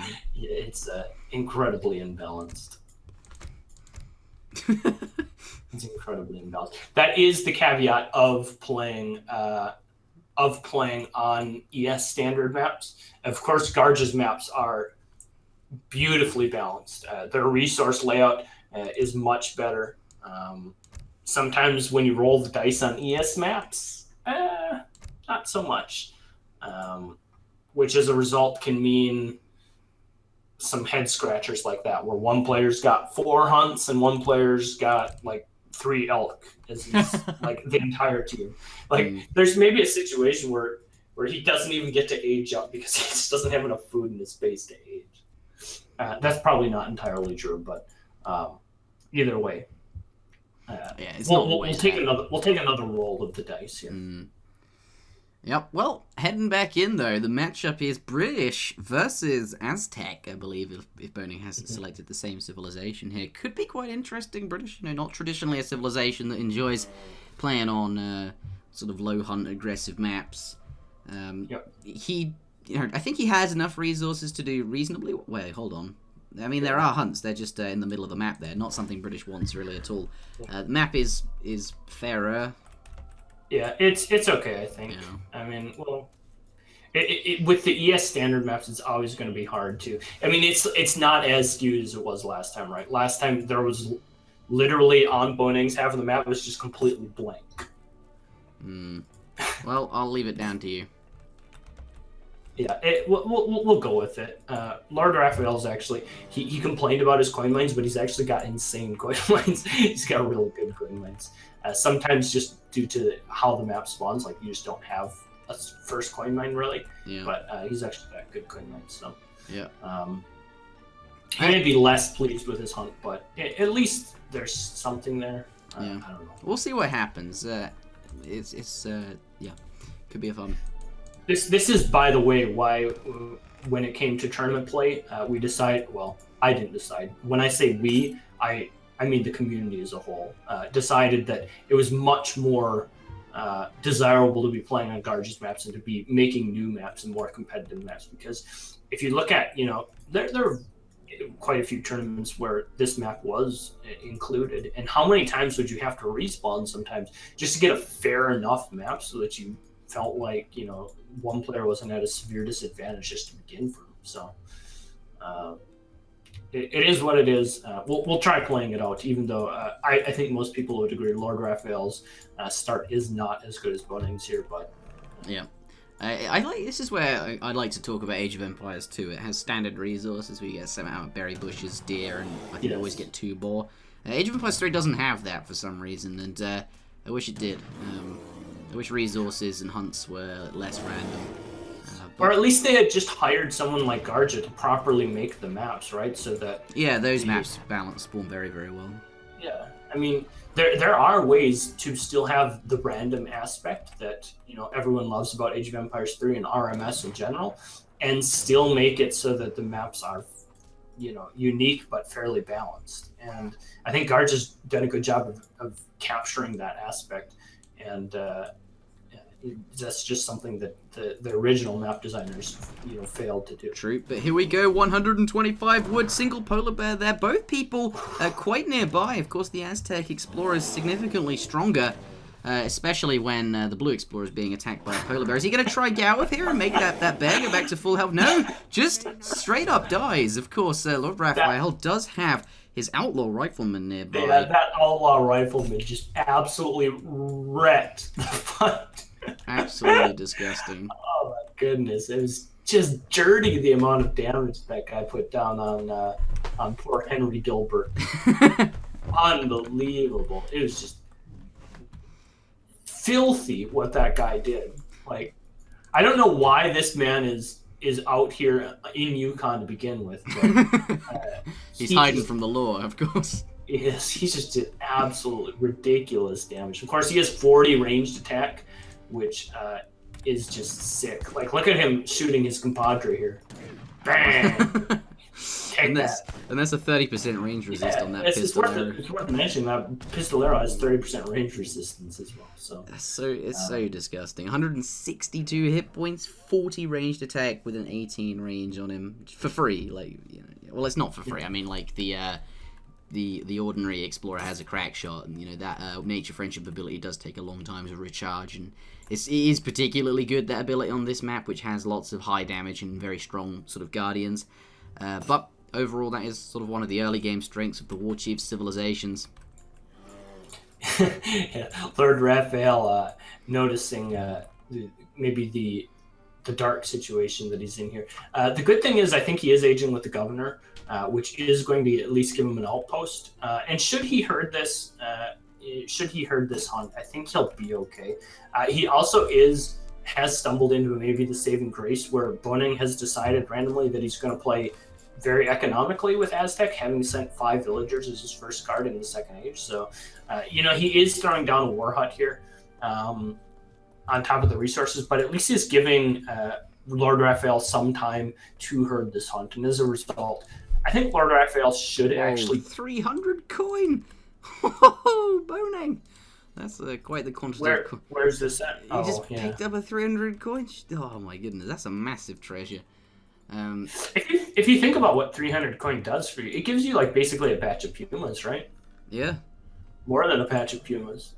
Traditionally, the Aztec player doesn't want to gather that much coin, and relies, I guess, on either coin shipments or just the 6 puma shipment to kind of be their anti-cav. But hey, in this situation, you've got 300 coin. That's going to give you maybe an upgrade and perhaps a batch of pumas as well. So that's pretty beneficial, to be perfectly fair. Yep, good treasure. Certainly Aztec, quite capable of picking up treasures like that. A good civilization for this map. British, perhaps not quite as strong. Always been a civilization that doesn't enjoy having low hunts.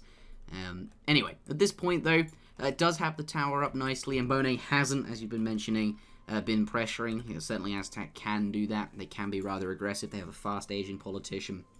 And some quite efficient early military shipments, and quite a lot of them as well. British at this point seems to be okay, but his opponent is up a 300 coin. I did manage to kill off that Explorer there. I'm not quite sure how much scouting LordRaphael's been able to do. Aztec is perhaps favoured at the moment, but at least British still in this game, and has a chance to sort of get some value out of his men, as isn't being forced to defend against some sort of obnoxious aggressive push from Aztec. Had Boneng gone really aggressively all in here, this would probably be a very difficult situation for LordRaphael. But as a result, he's actually been able to kind of centralize all of his hunt into this kind of little meaty spot here, where he's got a bunch of villagers, he's got good vision from the houses, he's got some muskets up now, so he's not in that bad of a situation, honestly. And managed to do a little bit of raiding with the 5 musks he has on the other side of the map. They took out a villager, perhaps, I think it was a second one maybe, but doing what he can. Looks like the Pumas here are heading out to join the Mace Holton in the sort of picking off of those musketeers. They all do go down. I'm not sure if it was worth it, having only picked up 1, perhaps 2 villagers. But Boneng keeping those pumas nearby just to defend against any shenaniganry that might come and threaten his Mace Halton, and is now pushing forward here. Perhaps it is go time. Having sent 3 Vils, 5 Vils, 3 Warrior Priests, all sort of eco shipments, followed up by 10 Mace Halton, and this is where he's going to be pumping out the military units and. Yeah. At the same time, it is also worth noting, like, look at this nice little ring of vision that LordRaphael has.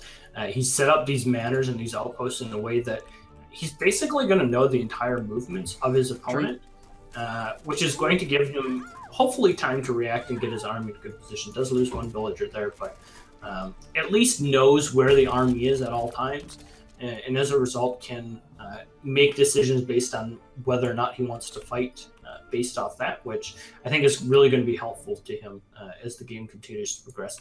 Also have a little bit of a musket raid, it looks like, sneaking its way north along this shore here.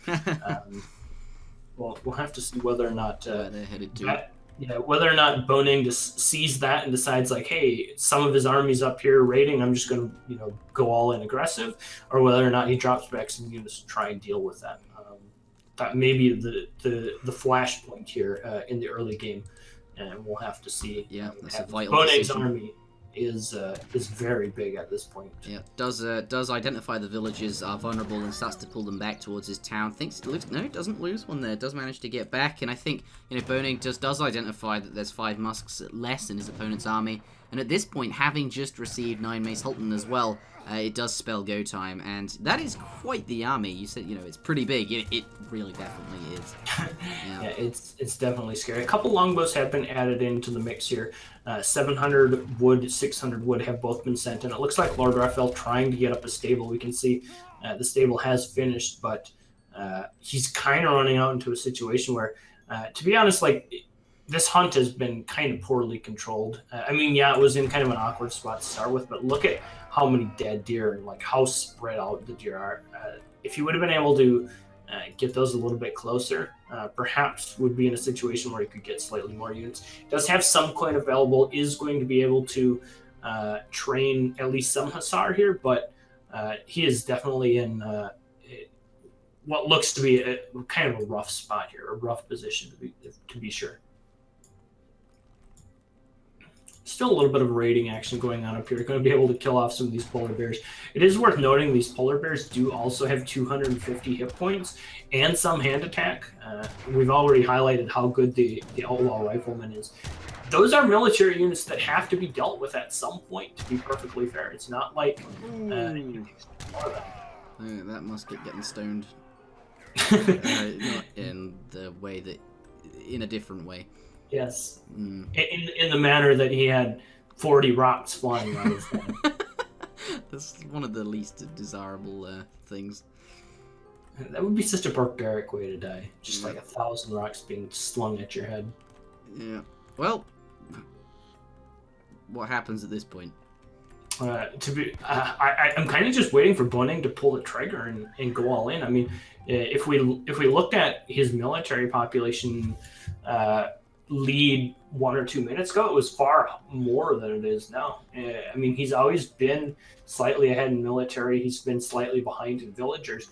And I felt like, a minute or two ago, when he was kind of knocking at the door, was really his go time. And he just kind of randomly backed off. And it seems like he could have had an opportunity to fight there, and he just hasn't been doing that, and as a result, he's given LordRaphael some time to build up some manners, let his eco continue to kick in here a little bit, and we can see now 6 longbows coming.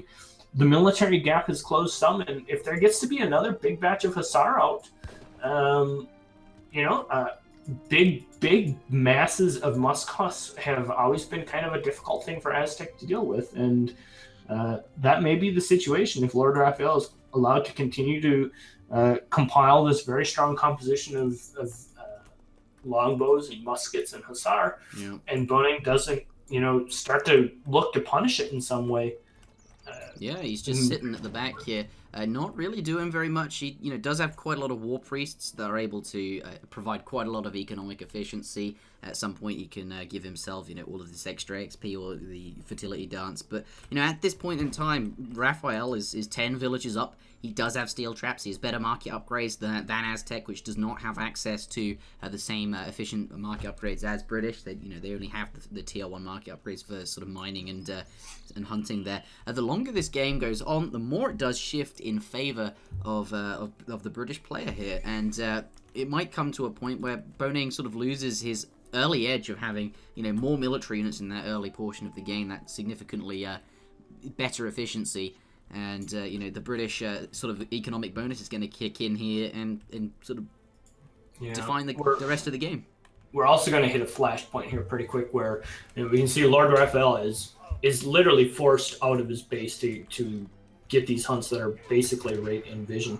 And I actually like what he's doing, coming over here to fight to the right-hand side, going to try and avoid that as much as possible. And it looks like the fight going to take place here. The longbows are in a pretty good spot. The Hussar tanking a lot of damage from the Puma. But they don't want to be up near those Pumas. They're going to have to get away there. But equally, these longbowmen and the musketeers are going to be targeting those Pumas whilst they're on the front there.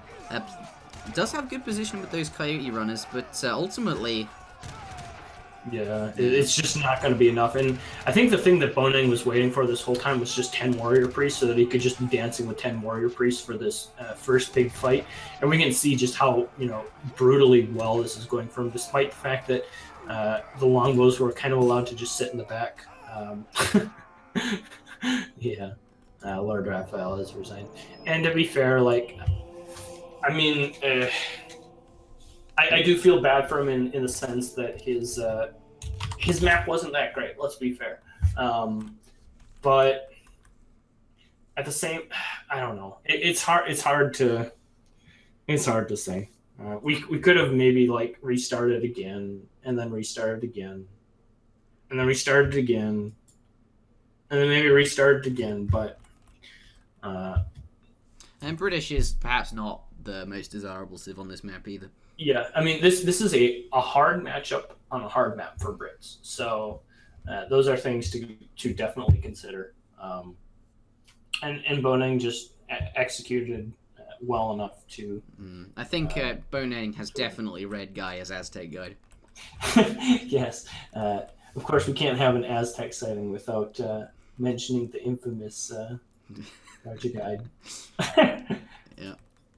So well played to Boneng, being educated on that guide, which you do get absolutely free when you sign up to ESOC forums. That's you want to hear a deep dark secret? What? I've never read the Archer Guide. I've never read Guy's Guide either. I'd be terrible at playing Aztec, but I did get it for free when I signed up. So. I've heard it, it's actually all being entirely serious here. Guy's Aztec Guide is, it's actually pretty good. Guy, a very strong player with Aztec, actually. Yeah, I mean, that's his, that's his original main, right? Everyone's got, their civ that they're well known for. And for me, lots of hunt, rivery, chokes. LordRaphael's spiel. Snow. Interjection to Betty Botter. Well, you were reading that earlier, Zuta. Betty Botter bought some butter, but she said this butter's bitter. If I put it in my batter, it will make my batter bitter. Bitter, better butter will make my batter better. So Betty Botter went and bought a better... Fuck. That just sounds painful to say. I don't even know. I don't even want to try. Shall we start again? Someone in the chat requested it, so... If you could say the whole thing. All right. Betty Botter bought some butter, but she said this butter's bitter. If I put it in my batter, it will make my batter bitter. A bit of better butter will make my batter better. So Betty Botter went and bought a bit of better butter, better than the bitter butter, to make her batter better. And I can't remember the rest, but it's something like that. Yeah. That's that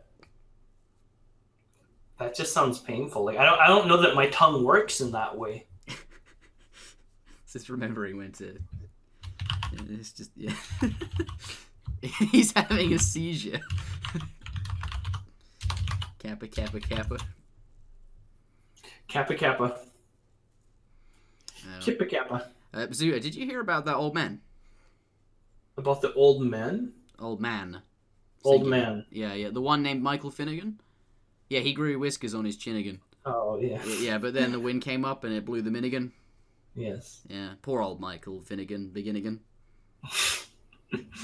Oh, man. What have we started now? I don't know.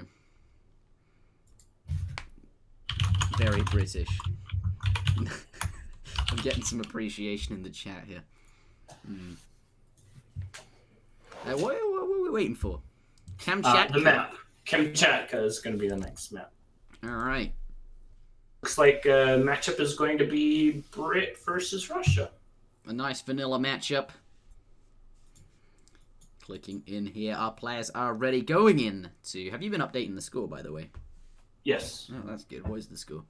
It's 2-1, currently in favor of LordRaphael. Alright, maybe Boneng can even it up here with the Russians. It looks like Raphael going to continue to play British. Certainly Kamchatka, a much better map to be playing British on. I think British getting stronger in the metagame, especially if ESOC patch does change the quick search maps. Certainly the maps there are going to favour British more because they are higher in Hunt, which I think is overall a good thing. If there were to be a patch, which may or may not be a good thing. I think it's a good thing, and I'll discuss that in a video. I'll also discuss the reasons Zuta put forward as well. Going to make a very well rounded argument, and then discuss how I think Spain ought to be changed, because it's my favourite civ, and I think about it far too much. But this map, definitely much better for British here. Lots of hunts nearby his base, as we can see. And I think that makes civilizations like British and among other civilizations a bit more playable compared to civ like Iroquois and Ottoman that just don't need, they don't really care about their hunts. I guess they do, but it's less important because they're the ones being aggressive on the map. But anyway, enough about balance. We do have here LordRaphael spawning in the north of the map in the colour blue, playing as indeed the British. Spawning with, I did not count how many wood crates, 200 by the looks of it. No, 300. Where did he get? 3. Yeah, that's 3. He's got 2 mana foundations and 80 wood in bank, unless he found a wood treasure. He did. Yeah, 50 wood. Yeah, he found it with 50 wood. Sneaky guy. Sneaky guy. I guess at this point then you do gather a bit of extra wood for your 3rd mana house. No reason not to there, unless you really do are concerned about sort of aging up it. Which against Russia it would be perfectly fine to be sort of worried about that. And but arguably could get that little bit of extra wood. It would slow you down. would slow you. Anyway. We do have LordRaphael. Sorry, not LordRaphael. Whoops. Boneng. Yes, we do have Boneng. In the south of the map in the colour red, playing as Russia, leaving one of his wood crates on the floor, only gathering one of them for that blockhouse there. Sorry, that house there. Why did I say blockhouse? I don't know. But going to be aging up a bit quicker. Maybe he'll even eat that goat. Could do. Looks like he wants to be getting up pretty quick. Russia, pretty good at being aggressive. They do have the shipments for it. Certainly. Yeah, and this is oh a good, no, this is a good tag! map to do it, Oh, look at that pep. Sorry, but yeah. That's tragic. Tag. He's alive. It's fine. He's alive. He's low HP. Have you also noticed he's got a blue collar? Like he does have a blue collar. Yeah, he's kind of a goofy looking little thing if you zoom in on him. Right. Yeah. Anyway. I gave him a close up. Gave him his screen time he deserved. Now he's gonna go dutifully scout the back of the edge of the world over here. So maybe pick up a goat front. How do you suppose that monkey tells the colony about what's behind the base? Informs them, yeah. You know, Spain's war dog's just like he comes back, woof woof, yeah, there's a treasure over here. How does that? I don't know. Yeah, I don't know. It's like, who knows? And how he befriends the goat and convinces the goat to walk back to his almost assured death at the colony. Some of these things and more are the things that keep me up at night. All right, well, there's that. We do though have a treasure contention, perhaps over 30 coin. They're both going for it. No treasure guns though. Clear winner. Boneng gonna pick that up. Yeah, Raphael he just needs to peace out there. Like if Boneng would have realized, like, hey, this guy doesn't have any HP, I can just start fighting him immediately. A little bit shaky there, but yeah. What do we see? Both players have said very standard shipments. Our comments insightful as always. Yes. I guess that kind of goes back to the first 3 minutes of most Age of Empires 3 games are fairly static in the way that they kind of all lay out the same. But now we actually do have some interesting stuff going on. So let's mention the 3 villagers that are sneaking their way across. And it looks like Boneng is going to be playing fairly aggressively here. He does have nearly the 250 wood that he's going to need to drop down his blockhouse. And we can see those villagers going pretty far forward, looking to secure a very large portion of the map. And now with that under construction, with the 14 villager age up already beginning, looks like some very aggressive play going to be coming out of our Russian player. Certainly something like 5 Cossacks could come out as his first card, and he could just play really, really aggressive. Similarly, on the other side, LordRaphael does have a pretty good age time.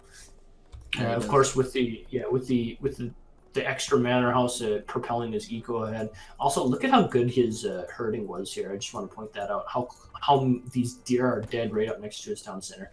Really strong sign of a very good macro early in the game, and as a result, aging up very quickly as well. So. His Zuta box is adequately small, would you say? Look at that explorer there. Look at that. That was nicely put on top of that foundation. Whether or not he was intending to do that, but now the thingy, isn't being built, and perhaps some units will be coming out of that blockhouse, and it certainly could challenge it at least, right? Like keep it from getting up. We can see Boneng has hit up. I would assume that means that the 5 Cossacks, there they go, immediately into queue, went from 17 to 22 pop, meaning they are online. That shipment is coming.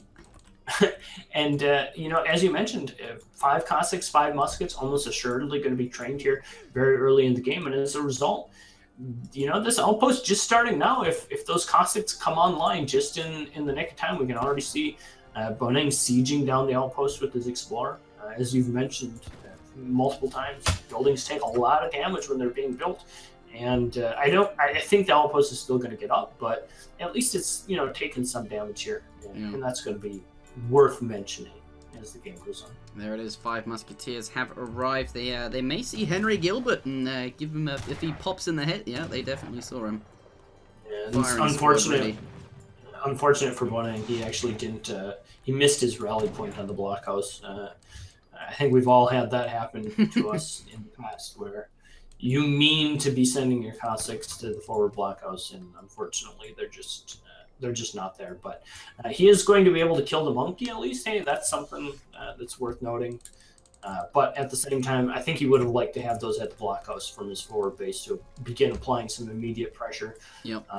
But hey, what can you do? It gives British that little bit of extra time to get some units out, or a military shipment out. And that extra unit presence that he could have does mean that he's sort of early running around with cav and musks is sort of less effective, because he's not going to have to bring his villagers back in, because there'll be a military presence nearby stopping you from even getting near in the first place. So things like that can not look like much, but can have an impact on the game. But at this point, 5 and 4 Cossacks, quite the number of military units out of. I'm actually starting to wonder if maybe it wasn't intentional. He certainly scouted the stable start from his opponent, and maybe he thought, there would be 5 Hussar popping out, and with the 9 Cossacks pooled back at home, he could trap 5 Hussar coming out and just kill them. We can see the 3 initial Hussar that LordRaphael did train are standing over here to the right-hand side of the base. Yeah. And perhaps he just thought, my opponent is going to come in with these 5 Hussar. If I have 9 Cossacks ready to meet them, I can kill them and kill the threat immediately. But that unfortunately didn't happen. But at the same time, perhaps that was Boneng's train of thought as well. Yeah, give him the benefit of the doubt there. I think absolutely Boneng is very, very capable of making excellent calls like that. It does not pay off for him this time. These 3 Hussars, they did go idle. They did stand around there. I don't really think that was planned from Raphael. But as a result of that, does definitely get away from what could have been a tragic end to those 3 Hussars. If they were 5, perhaps even worse, but doesn't make 5. But at this point, Boneng does have quite a lot of military units, in the sense that he's just shipped 5 and 4 Cossacks. But Raphael here has sent 700 wood, 5 vills, and now 600 wood as well. He's really, really powering on ahead in terms of eco, and Boneng really hasn't made much presence or much pressure in the way of sort of sort of keeping that in check. Raphael gonna be pretty happy about where he is at this point in his boom, and of course that 10-minute mark is where British wants to have about 50 villagers, and I think he's gonna achieve that without relatively much issues. Yeah, and the one thing that does concern me is how late his Rex is. Usually when the 700 wood comes out, that's when you make your Rex, but with his 700 wood, he only made manners and market upgrades, and is electing now to only just make his barracks with the 600 wood shipment, which is going to mean he's not going to have a lot of infantry, and this could be a little bit of a scary timing where, you know, these muskets and perhaps the cav come forward, and he just doesn't have an adequate amount of infantry to deal with what Boneng currently has. But it looks like Boneng's still being very, very careful with these Cossacks, keeping them back at home, preparing to deal with these raids. But at the same time, look at how many Hussar there are here from LordRaphael. Is Raphael playing the... Oh, look at that, he's going to engage there because he sees this one batch of Huss, but then from the other side, these come out, surely going to be called Minutemen any second now. There they are to help out this fight. But those Hussars absolutely biblicized those Cossacks, taking them out. And at this point, Raphael going to be pretty happy about that. But can you really get away with training that many Hussars without any sort of infantry backup against Russia? I know that some people say, oh, you only need cavalry to beat Russia, and I have seen that happen on vanilla. Where, well, actually no, it's actually more viable on tank because Hussars are much stronger against everything. No, this is going absolutely catastrophically for Boneng. He lost a bunch of stuff to a Minuteman pop and a few muskets from LordRaphael. Spent a lot of time sieging that outpost, really didn't get anything accomplished for it. And as you mentioned, lost all of his Cossacks back here at home. His economy's not in a very good state. He has sent spice trade, but let's be honest, I mean, he's only got 27 villagers, and he's kind of penned up by all these cav. It's really looking not good for him. And in fact, fairly high likeliness that he just dies here with LordRaphael's time to push out. Yeah. Looks like it. That block house under a lot of pressure. Of course, he lost all his cav because he just had less units in his base. The musketeers, if they were there, certainly would have helped. But he wasn't actually expecting that many. Well, he wasn't expecting to lose all his cav at his base, I suppose. But here, 5 musketeers do come out. Maybe it was 13 strelets or something. He certainly needs a bit more than that. These Hussars, are quite strong, but with they're not going to be doing any damage. Like red muskets, not going to be doing any damage to the blue ones, because they need to be killing off the cavalry, which they're quite strong. There's just so many blue units here, I think is what I'm trying to say. There's too much blue stuff. 13 Strelly did pop out. They are back at home. It's just not going to be enough. I mean, he definitely loses the blockhouse. It has 140 hit points remaining at this point. How did he get away with that, though? Normally, Raphael here, just these late barracks, as you pointed out, just made basically nothing but Hussar. Can you really do that in a Russian mirror most of the time? I think... Well, I mean, there just wasn't the pressure, right? I mean, normally the way you would punish that you would have your 4 Cossack shipments coming to your forward blockhouse, and you would just be punishing the living hell out of his resource placement. But that just never happened. The Cossacks just went back home. I think we're anticipating raids that never happened early in the game, and as a result, LordRaphael just got away with a lot more than he should have. Yeah. And oh dear me, yeah, that raid is about to be very not good. very not good. Very not. Very, very no bueno. Not desirable. Indubitably. And that does spell a very short, decisive game in favor of LordRaphael. I think Boneng's certainly, a strong player, and in this game did make some very, very, clever plays in the sense that you had these Cossacks back, as you were pointing out, that perhaps was going to capture these raids incoming, and if he'd done that, that puts him quite far ahead. It's exactly the same way that Raphael managed to get ahead when they did fight with all their cavalry. Imagine if that had been the reverse, and Boneng had managed to kill the cavalry, those 3 cav, or and what have you. Here, though, I don't know if it was mind games, but it was just a one-sided game, honestly. And it is worth mentioning that Boneng is from Japan. It's like 6 o'clock in the morning for him or something like that. Yeah, it is. I do want to just point that out because, of course, no one. Well, maybe there's someone in the world who thrives at the 6 o'clock time of day, but if I had to pick one time, I've said this before, if I had to pick one time where I did not want to be doing something that involved having to think and be reactive and stuff like that, it would probably be about 6 o'clock in the morning. It would be 5 or 6 o'clock in the morning. If I had to nail down one time where I'm consistently at my worst. And kudos to Boneng for even attempting to play at that time, because it's a brutal time of day to be playing. Good for him. The score, though, is now 3-1 in LordRaphael's favour. Ladies and gentlemen, welcome back to another Age of Empires 3 1v1 commentary. Actually, that was the wrong introduction. I usually use that one for singular games that I cast solo, that I specifically pick out because they're good games, that I've made sure are good games, because Smackdown is a slightly different format, which is why I upload it in big chunks, like 3-hour videos, because it's like the games aren't necessarily going to be amazing, whereas the ones I pick out are going to be quite good games that I've deliberately picked out. This is why, like, Smackdown is a format that I like to put up in its entirety. Anyway, they only said that because I picked the wrong intro. Wow. Anyway, never mind. Take a deep breath. So now you know why Smackdown comes out in 3-hour videos and my solo commentary comes out in 30-minute games or whatever it does. I don't know. I need to do more of those, actually. Anyway, let's focus on the game at hand here. We do have Boneng playing as the Iroquois in the sort of right-hand side of the map here, building a trading post ASAP, as Iroquois often does. Exciting Iroquois, one of those taboo civs, one of those you can't play this in the tournament, one of those, oh, this civ's very, very strong, you know, kind of feeling. Maybe Boneng picking this civ because he's, you know, down in this sort of series so far. If he loses this last game, he is, you know, eliminated from Smackdown today, and no one wants that. Everyone wants to see a few more games, right? Certainly Boneng wants to show that he is a strong player, I'd imagine, and of course we know that. We've seen Boneng play hundreds of times, but this may well be one of the last times we get to see Iroquois on this sort of power level compared to, you know, every other civilization. I believe ESOC patch right around the corner. I think Ottoman and Iroquois are the ones receiving some of the biggest changes. Not that, you know, the aim of that patch is to make as few changes as possible and to keep the flavor of every civilization. I'll talk much more about that in a video that will be coming out soon on my channel, but just to mention that briefly now. But Iroquois, exciting, perhaps. But LordRaphael playing as Russia in the left-hand side of the map, and the colour blue has laid down their house there. And that's about it. Yep.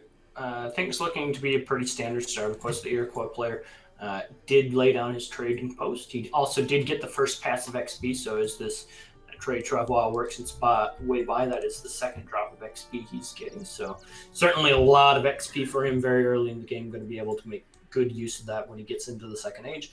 And also did pick up a couple nice little treasures. Did pick up that tomahawk, and it looks like he's hovering around this 95 wood treasure as well, which of course wood always the go-to, you know, treasure resource that you're looking for. Also picking up maybe a little 60 food treasure, maybe waiting for his convert to come back up. And we saw just how powerful those outlaw riflemen are in the previous game. Certainly can't blame him for wanting to take a stab at having another one of those, but at the same time, needs to be a little bit careful. Looks like LordRaphael may have intentions of sneaking this away from him as well. Sneaking what? This 95 wood treasure. Oh, yes. That Boneng has scouted, but elected to, I think, forego just due to the fact that he wanted to convert one of those outlaw riflemen, and now he's going to end up having lost as a result. You can see him working his way back up here, but unfortunately for him, that guy has 400 hit points. What? Yeah, that pirate, 414. Oh my word, that is monstrous. Yeah, it's a bit ridiculous. He's also got 12 hand attack, which, I mean, we mentioned, you know, how good some of the pirate-ish, well, I guess pirate and outlaw type, you know, guys are in the previous game. Certainly, I mean, that pirate is very tanky, and he's going to take a lot of damage. Unfortunately, he does have hand resistance, which is going to mean that, you know, he's not nearly as good against some of the early range type units that likely Russia is going to be throwing at him. You know, those very cheap muskets and Strelly are going to be able to kill him fairly quickly. So that is worth noting. It is also worth noting that LordRaphael is, of course, doing a 14 villager age up, just due to the fact, perhaps, that, you know, he knows that Boneng is going to be playing very aggressively, and you can't really afford to be stranded out for too long against that. So going to be aging up very quickly. Does have the resources nearly ready to be able to drop down the blockhouse. Looks like he's going to drop that right down it. Oh no! Look at that. Sieging it right off the bat there. Nine-hand attack plus a 10-hand attack times 4 because it's being constructed. Oh, and the pirate there doing 24. Holy crap! That guy's like a pikeman, except he's now dead due to the crack shot there. I guess. The LordRaphael, the European explorers do have that. But that blockhouse is going to be, quite damaged before it even goes up, having had 3 units attacking it from the get-go. Looks like he's going to get that out just in time. Boneng on point there with the retreating there. Obviously, he knows the blockhouse is going to be up. He doesn't want to take too much damage as he retreats. But, yeah, look at half health. Holy crap. Less than half. He's going to want to heal that up. To be perfectly honest. Yeah, and where do you get the extra wood from? Like 400 wood, yeah, you have it, but you've designated that out to specific things like steel traps and 2 houses and stuff like that. Stuff like that. You can't just pull it out of your ass. It's quite hard to do. But if you do forego it, I mean, then you run into a situation where you have 1,000 hit point blockhouse, which isn't necessarily desirable either. Perhaps the saving grace here in all of this is that Boneng has sent 5 villagers as his first card in the second age, so the immediate pressure is not going to be there. Say something like 6 tomahawks and big button tomahawk, 4 cap, something had just come sprinting right towards that and just pummeled it and knocked it down. Could run into a situation where there's quite a bit of trouble. But Boneng, off the back of this, playing very, very economically focused, has sent 5 villagers and now 600 wood, and it looks like he has intentions of throwing up a stable here back in his base as well. Yep, that's right. There it's going down right now. 600. Wait, what? Yep, 600 wood, stable coming down. And I think, that's kind of an intelligent thing to do. We do have to, of course, mention how good cavalry is against Russia. And if you take a look at the previous game where Russia was used, how easy it was for, just a large, massive cav just to kind of overpower Russia. And certainly that's something that Eero can do as well. You don't have to only play aggressively with Eero. There are some very strong things you can do. Just playing with, the kind of bottled up version of Eero as well, where you just control the map, control the resources, and just slowly grind your opponent out. So that's what it looks like he's going to do. We do see some X-Riders coming out, though. Of course, they are quite a bit stronger than the Cossacks there in terms of they have more hit points. Though, yeah, no, he's pretty good micro from both sides, honestly. And both sides getting out with, I guess Boneng really getting out with 2 full HP and 2 low HP ones there. Yeah. Was able to clean up the entire threat, but at the same time, I think it is worth noting also that LordRaphael is kind of just buying himself a little bit of time here. He's still got a decent amount of hunts in his base. He's got his infrastructure established. He's got his blockhouse. He's got his stable. He's not falling too far behind, so there are some positive things going for him, but Boneng's army here, I think, is very quickly going to hit this flashpoint where things are going to get scary in a hurry, and that is definitely not what LordRaphael wants to deal with. Fourth Kanya coming up as his next card, looking to start dialing up the pressure. It's definitely a strong card, one of the strongest. Yep. And there it is, combined with everything else he's got so far. Boneng looking quite good at the moment. He's got a good economy behind this, having managed to get 5 villages in. He's got his infrastructure down, and now is ramping up the pressure with 4 Kanya horsemen after quite a good trade in his base, where his opponent had 5 Cossacks roam across him, trying to perhaps get some villager kills. He does pick them up in quite convincing fashion, and going ahead into the rest of the game with quite a strong position behind him. Yeah, one thing I do want to point out that I really like about LordRaphael is doing here, he sent the 5 Cossacks just to deter any early pressure, use them to try and get some counter raiding in.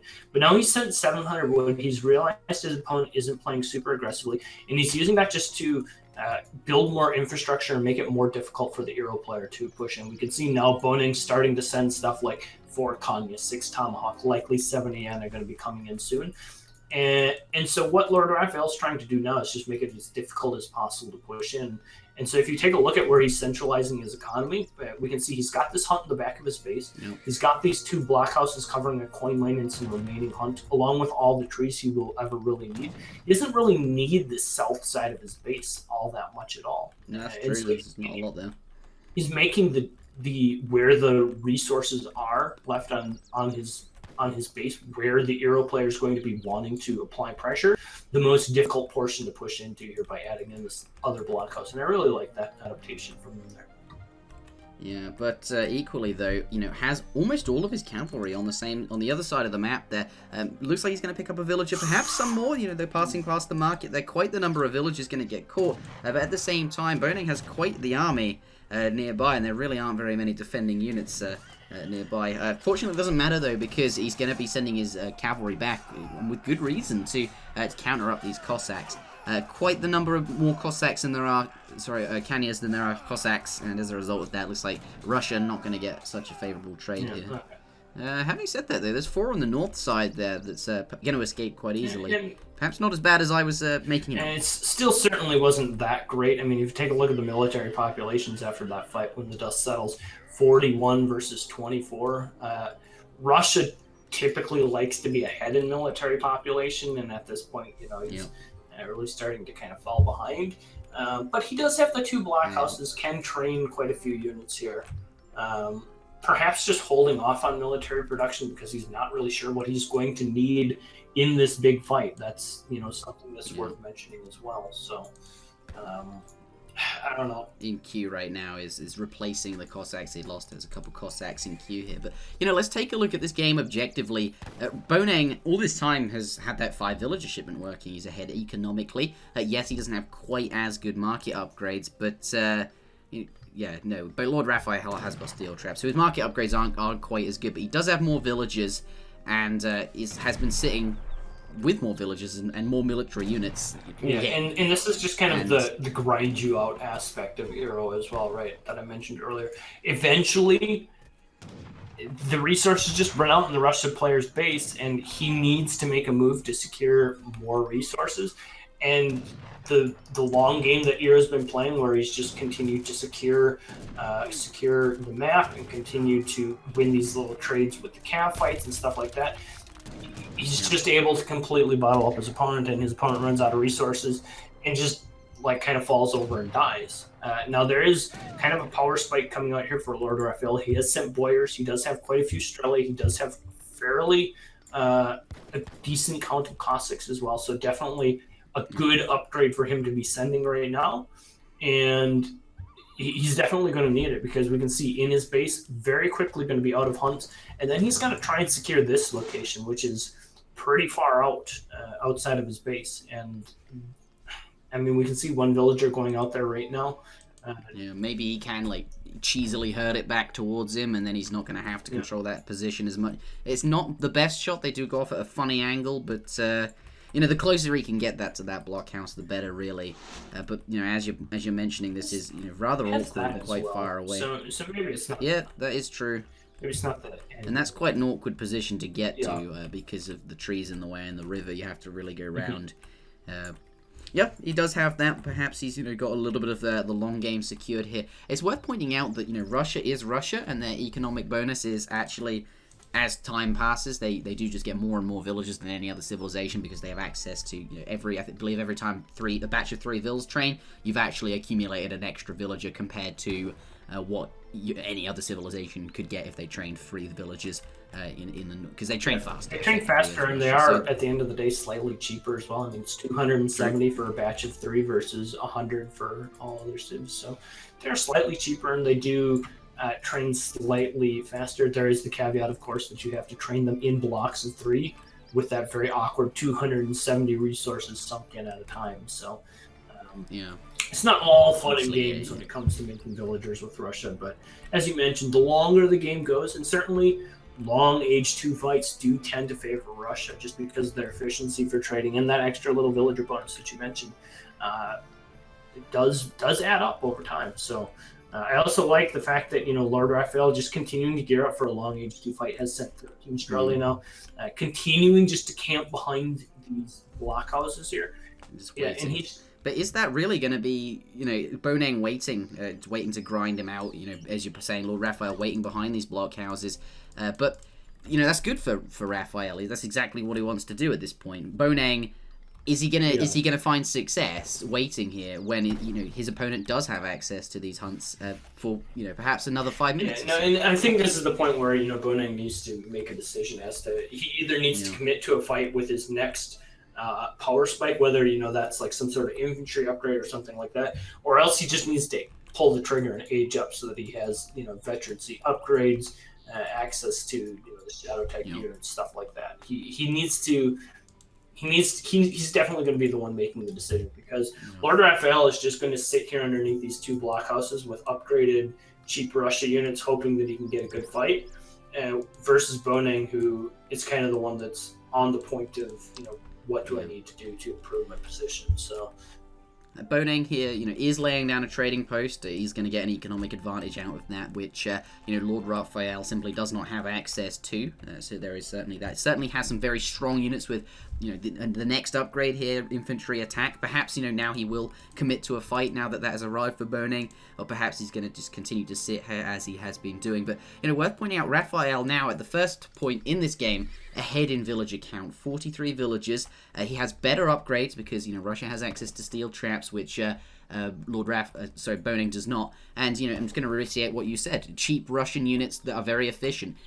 Boyers is a military upgrade card, certainly, but once it's arrived and it's working for you, you get more sort of mileage out of your military units, which you could argue is sort of, you're spending less to get more. It's not an economic upgrade, but you can kind of see where I'm going with this sort of logic. It's definitely a very efficient thing to have, as a civilization with Strelets and Cossacks. It's effectively veterancy upgrade. That shipment is bonkers. It's very strong. I do also want to point out these 3 Cossacks that we're raiding here on the right side of the map that did get cleaned up, did force all of the Kanya to show themselves and to come back all the way to the base, and that bought him a lot of time. And LordRaphael during that was just pulling the trigger to age up as well. So a nice little sneaky move there, identified where the Cossacks were and was able to start his age up. And he is aging up slowly. He's aging up with the adventure and get some extra resources off that, or 17 Strela, is that what it is? I think with the adventure. Yeah, it is. So he's going to get a little bit of a bonus there, but buying himself some time. If he can get some upgrades, if he can get veterancy upgrades on his infantry, if he can get veterancy upgrades on his Cossacks, all of a sudden he's in a position where Boneng's not aging, right? I mean, Boneng is staying age too. He has not ever mined, more than this extra 3 coin for whatever his upgrades were. And if LordRaphael can get aged up, can get his upgrades out, and then force a fight off the back of his upgrades. Are we going to see a fight right now? This is something LordRaphael needs to avoid at all costs, I feel like. Yeah. Yeah, this is absolutely something LordRaphael needs to avoid. Like, they have, actually even military, and Boneng has a few more, actually. It's not even. And Boneng's units are objectively stronger. Russian units are, not that strong. But, it does have this efficiency, is now up. Perhaps he needs to wait just an extra minute for the upgrades, and perhaps, that shipment, that 2 cannons or something like that he probably has access to, yeah. Minutemen do come out. Perhaps this fight is a little bit premature, and I think as a result of that, these musks running around in hand combat, not doing any range damage, he's going to get eaten up here. He's actually okay, honestly. Yeah, he does look okay. And this is not the outcome I was expecting. He's been fighting with all these cheap units in these woods, which has made the Kanya pathing really, really horrible. And as a result, he's maybe won't just outright win the fight here, but he's now in age 3, has access to upgraded shadow tech units, and Boneng's in no position to age himself. He's actually going to be perfectly fine. Losing a few villagers here in this fray too, but just his infantry mass is going to be able to continue the fight here. All of the cav has been neutralized, and as you mentioned before, now being in the 3rd age, he's going to have stuff like 2 falconets coming. Just all the better upgrades. He's got veterancy upgrade for his ranged units coming in right now. So 5 Cossacks more. Look at that. Kanya's arriving. Definitely going to threaten the Strelets, but has a few Cossacks of his own to sort of counteract that and sort of block them. So not going to be too much of a threat. And this fight just cleans up the red units and Manchu. Manchu, what the hell? That's I'm not. It doesn't matter what they are. They're a mercenary shipment, and that's one hell of a power spike. It's a huge power spike. I guess I did notice that he had that much coin stockpiling a little bit ago, but I didn't think he would send Manchu. But certainly makes sense against all these Kanya that are trying to be reinforced with Boneng. And absolutely biblicize them. Gonna cut through this army with no problem. And this is a point I think where Boneng is just gonna realize that he's dead. Sure, he's got 3 trading posts. Sure, he's slightly ahead in villager count. In fact, he's actually significantly ahead in villager count. But yeah, he is at this point. I don't think Boneng will stop though. It's not Boneng. Like Boneng's playstyle is just to keep playing on, and he will just continue to do that. But he is now up against Russia in the Fortress Age. Russia, it has like any other civ here, has access to those extra upgrades, and it's going to be quite scary. Boneng isn't down and out at this point. He does have more villages and an entire trade route, it's worth pointing out. But is he really going to be able to defend those positions on the map where he's going to be using those extra villages he has to gather resources? Because Russia at this point has 58 military unit population versus 7, and if he can't gather resources, that's game over. Oh no, losing the 600 coin at the blockhouse. Yeah, not only is it you have 600 less coin, but your opponent has 600 more coin. It's a net coin loss of. Well, he needs it to age up, right? Too. We can see that he's trying to age up. We can see he's almost got the coin required with that 600 that's on the floor. Oh. He could age up, but that mistake alone is that could just cost him the game. Game defining. Yeah. I mean, he still had good eco behind this. He was up, 14 villagers while he. Look at those vills coming forward to pick that up as well. It's really, really brutal. He was ahead in terms of economy, certainly 14 villagers up. He has an upgraded trading post route behind this as well. I mean, he's got all 3 trading posts secured into his name with Stagecoach running, so certainly very strong in that regard. And then just that slight little mistake of sending his coin a little bit too far forward, and now all of a sudden, he just doesn't have it. He did manage to gather with his Stagecoach TPs, it looks like, and just gathering it by brute force, mining it, but certainly would like to have that 600 coin back. If at all. Yeah, no, he could be aging, but he could be much further aged up by now. He could have that coin. He could have basically used the villager seconds on something else, and as a result of more military units. 2 cannons arriving for LordRaphael as well. I see on the there they are on the map here. And Iroquois, traditionally, just what does Iroquois even do versus cannons? They just don't have any, to my knowledge, any unit in the game that directly is good at fighting against cannons. Like Aztec has I mean, basically, their defense against cannons is a good offense, right? The best defense is a good offense. By always being ahead, they don't really have to worry about cannons, because 2 Falconets they're not a catch-up mechanic, right? I'm going to get further ahead, or a tech advantage. They're not a, like, oh crap, my opponent has 60 military pop advantage, 2 Falconets, please bail me out. That doesn't work like that. Yeah, I guess the point here is Iroquois he's now got cannons to deal with. His opponent has them, and any civ in this position, an age down, aging up behind it, like what he's doing here is tough, especially for Iroquois. It's even more tough because. Well, just look at the military discrepancy. It is 101 versus these 5 tomahawks. Those are the 5 military units that currently do present themselves. They are going to drop down. They got this. Yeah, unfortunately. By these Mongolian people in Canada somewhere. It is worth noting that whoever in chat had said previously that Boneng should try a strategy where he just doesn't make units. We are now in the situation where he's down 100 military population, so you're going to get your wish. Maybe Boneng will start doing a lot better now. Maybe like this is now all of a sudden he wins, right? Because he just doesn't have any military.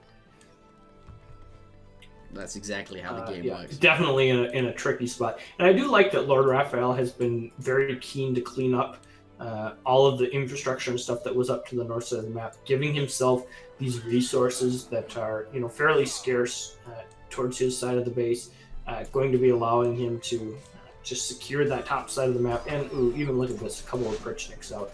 Going to be able to clean up a bunch of villagers. Going to be able to start sieging down the TP line. And well, in fact, it looks like he's already started to siege down the TP line. It looks like they've just been running the gambit there, and going to be able to finish securing the map and just bottle up the red. Forest Prowlers doing their best, but not going to be enough. Azamp makes an interesting point. So as Forest Prowlers can go into stealth. Perhaps that is your counter to cannons. Yeah, that is true. Sure. I mean, if you think about like what I said about Japan a little bit earlier, right? Sometimes your way to deal with two Falcons is you just have 50 Ash and you just march up and kill them. Similarly, if you have 20 or 30 Forest Prowlers stealthed in some position where they can get behind the Falconets and just like immediately kill them, like with a big volley or something like that. It's a way that you can deal with them, but certainly, when they're penned up standing underneath their town center and you have two cannons wailing away on your infrastructure, that's not necessarily an option, especially when you have stuff like a Pritchniks and stuff running around the backside of your base as well. It's just a really awkward situation to be in. Yeah. But at this point, Russia, he has got his Falconets. It's taken him a while to get them down into this position. They are now where he needs them to be, and all this time, playing in such a way to get them here, he's now going to start sieging down this base. A little bit of a raid coming up here to the north. Boneng still sticking in it, trying to get as much of an advantage as he can. And I mean, nice little raid there. You're going to be able to pick up a couple of villagers, a couple of muskets going to be able to pop out and looks like immediately deal with them, but at least still trying, like we've said before, right? We have to credit Boneng that he has this never die attitude. He plays until his last military unit, last building is basically canned, and that in itself is a respectable thing out of an Age of Empires 3 player.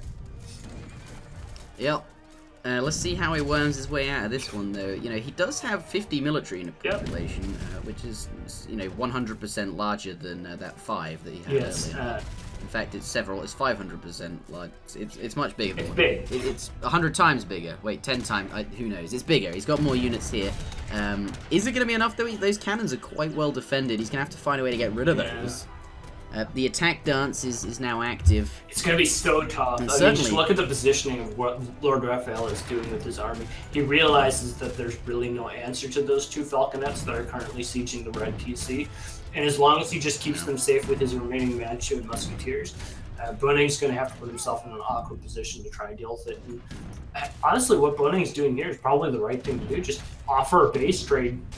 The cannons are slow, and if your opponent is relying on the cannons, maybe you can get in a situation where you can force them into a bad position, or you can force them, just to be cumbersome. But it's also going to lose a lot of villagers here as well, which... Yeah, wait, in his base? Yeah. But equally, though, I think, these are... I thought... Oh, there's a couple of musks there, not all villagers. But I saw that big, massive cav heading straight towards them. But, Raphael identifying that those vills are vulnerable. He knows the sort of the positioning of those cavalry, where they're likely to go, so he's pulled those away. Base trade it is. Iroquois base going down pretty quick here. Though, villager count still reasonably okay, despite losing a few in his base there. If Boneng can keep these alive, and I don't know. These villagers are playing a very dangerous game of hide and seek here on the backside of this base here. I just felt hide and seek needed high stakes to be fun anyway. Nothing like some Russian guy with a gun chasing after you to make for a lively game of hide and seek. What? Okay, that's not quite what I meant, but yeah, I suppose it would be at least more interesting. I think at that point you've gone too far. Yeah, you've gone too far. You're not doing it. If you're like needing Russian men to chase after you with guns, you're probably not doing it. Looks like we're gonna have a fight here. Two Falconets getting off some pretty good volleys against these backlines. Yeah, I think there's and Highlanders as well have made their way onto the battlefield. 63 ranged attack. Pretty ridiculous. I mean, I know that's completely normal, but they're very strong. That fight actually went okay for Boneng. I mean, when you consider how big of a military lead he had. I mean, I guess it's still pretty bad, but a lot of that population is in the Highlanders, which can get kited here by the remaining forest prowlers. That's true, yeah. But still. But, there's only the 3 forest prowlers. He's basically dead, and he's trying to base trade a Russian player who has access to Oprichniks, which in itself is a losing formula, as it were. And the Russian player has got the TP line established for himself. He's got town centers coming down in all sorts of wild positions to secure as much of the map as possible. Boneng has been now scouted down here to the south side as well, so things are very quickly going to be going, or continue to be going very poorly for him. Yeah. Look at all those units heading straight towards him. At the same time. Look at the Falconets. They've decided that they're just going to chill. Oh, no, they're going to shoot. There's the GG. That's what you call a 360 no scope in when they do when they do a little 360 and then shoot. Yeah. That's just adding a bit of style. But that does conclude this last game here. Boneng has been eliminated from Saturday Smackdown today. Not the strongest performance. We've certainly seen more from Boneng. Boneng, very, very good player. But here, that's the point that I wanted. The point that I wanted to make. Like, okay, Boneng didn't maybe play up to his highest standard. It's late. He likes to play different maps, etc. Like, whatever, understandable. But at the same time, LordRaphael played really well. Like, especially the Dutch game. I thought he was dead, and I thought he was dead, and I thought he was dead, and he continued to macro well and continued to play well. I mean, all of his games. The French game, he had just a very commanding, position in the entirety of the game, and it just never seemed like he was at a question of what he should do. It seemed like he was always on point and just playing very, very solidly throughout the entire series. Absolutely. Some of the sort of things he was, for a player that I don't think has been playing that actively, Raphael definitely very, very good. Certainly a high skill level player. Yeah, certainly, the unit control from earlier, you're mentioning Samwise 12, always having the 2 cav on top of your hunts.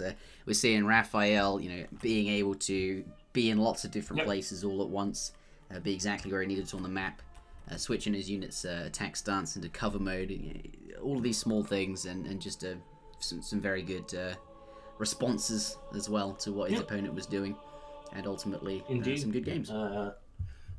Impressive showing from LordRaphael, if nothing else, but I think that's going to be it for Saturday Smackdown. I haven't had a replay submission in quite some time. If you are keen to have your replays looked at, do post them, message me, whatever. I'm definitely still willing to look at replays, but we haven't had any posts in the thread. Maybe I'll bump the thread after this. Yeah. Say like, hey, we're still doing this type of thing, but I think also I haven't actually I guess you've been doing the weeks I haven't been here. I haven't actually put those videos up anywhere. I wonder if they should go on the ESOC channel. They certainly could. I don't know. Anyway, the point is I haven't put them up, so maybe no one from YouTube has thought, I'll go and submit it. Whereas the people on Twitch, there's fewer of them, so ultimately probably have less gear. Anyway, yes, some very nice decision making all game long from Raphael. Some well played games. Boneng, definitely a strong player as well. We all know that. We've seen him play multiple times and do very well in all of his tournaments. Anyway, good series here. I think that is it from Zuta, though. It's going to be it. No. And me. It's going to be it. There is certainly that. Also, just to let everybody know, did get the fastest ever speedrun I've ever done today. Very, very happy with the time, but it's not the final time. It's not the one I'm putting up on speedrun.com. But we're getting close. Really happy. Yeah, 2 hours 26, I think, something like that. I was so fast. I was so happy with it. It's pretty speedy. But that's going to do it. Thanks for tuning in for Smackdown, guys. We'll be back next week, and hopefully we'll have some of the stuff that we didn't have ironed out at the start of this stream ironed out. Testing our sounds at the very least before we do that, because Google Hangouts.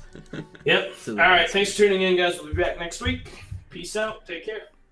Until then, bye-bye.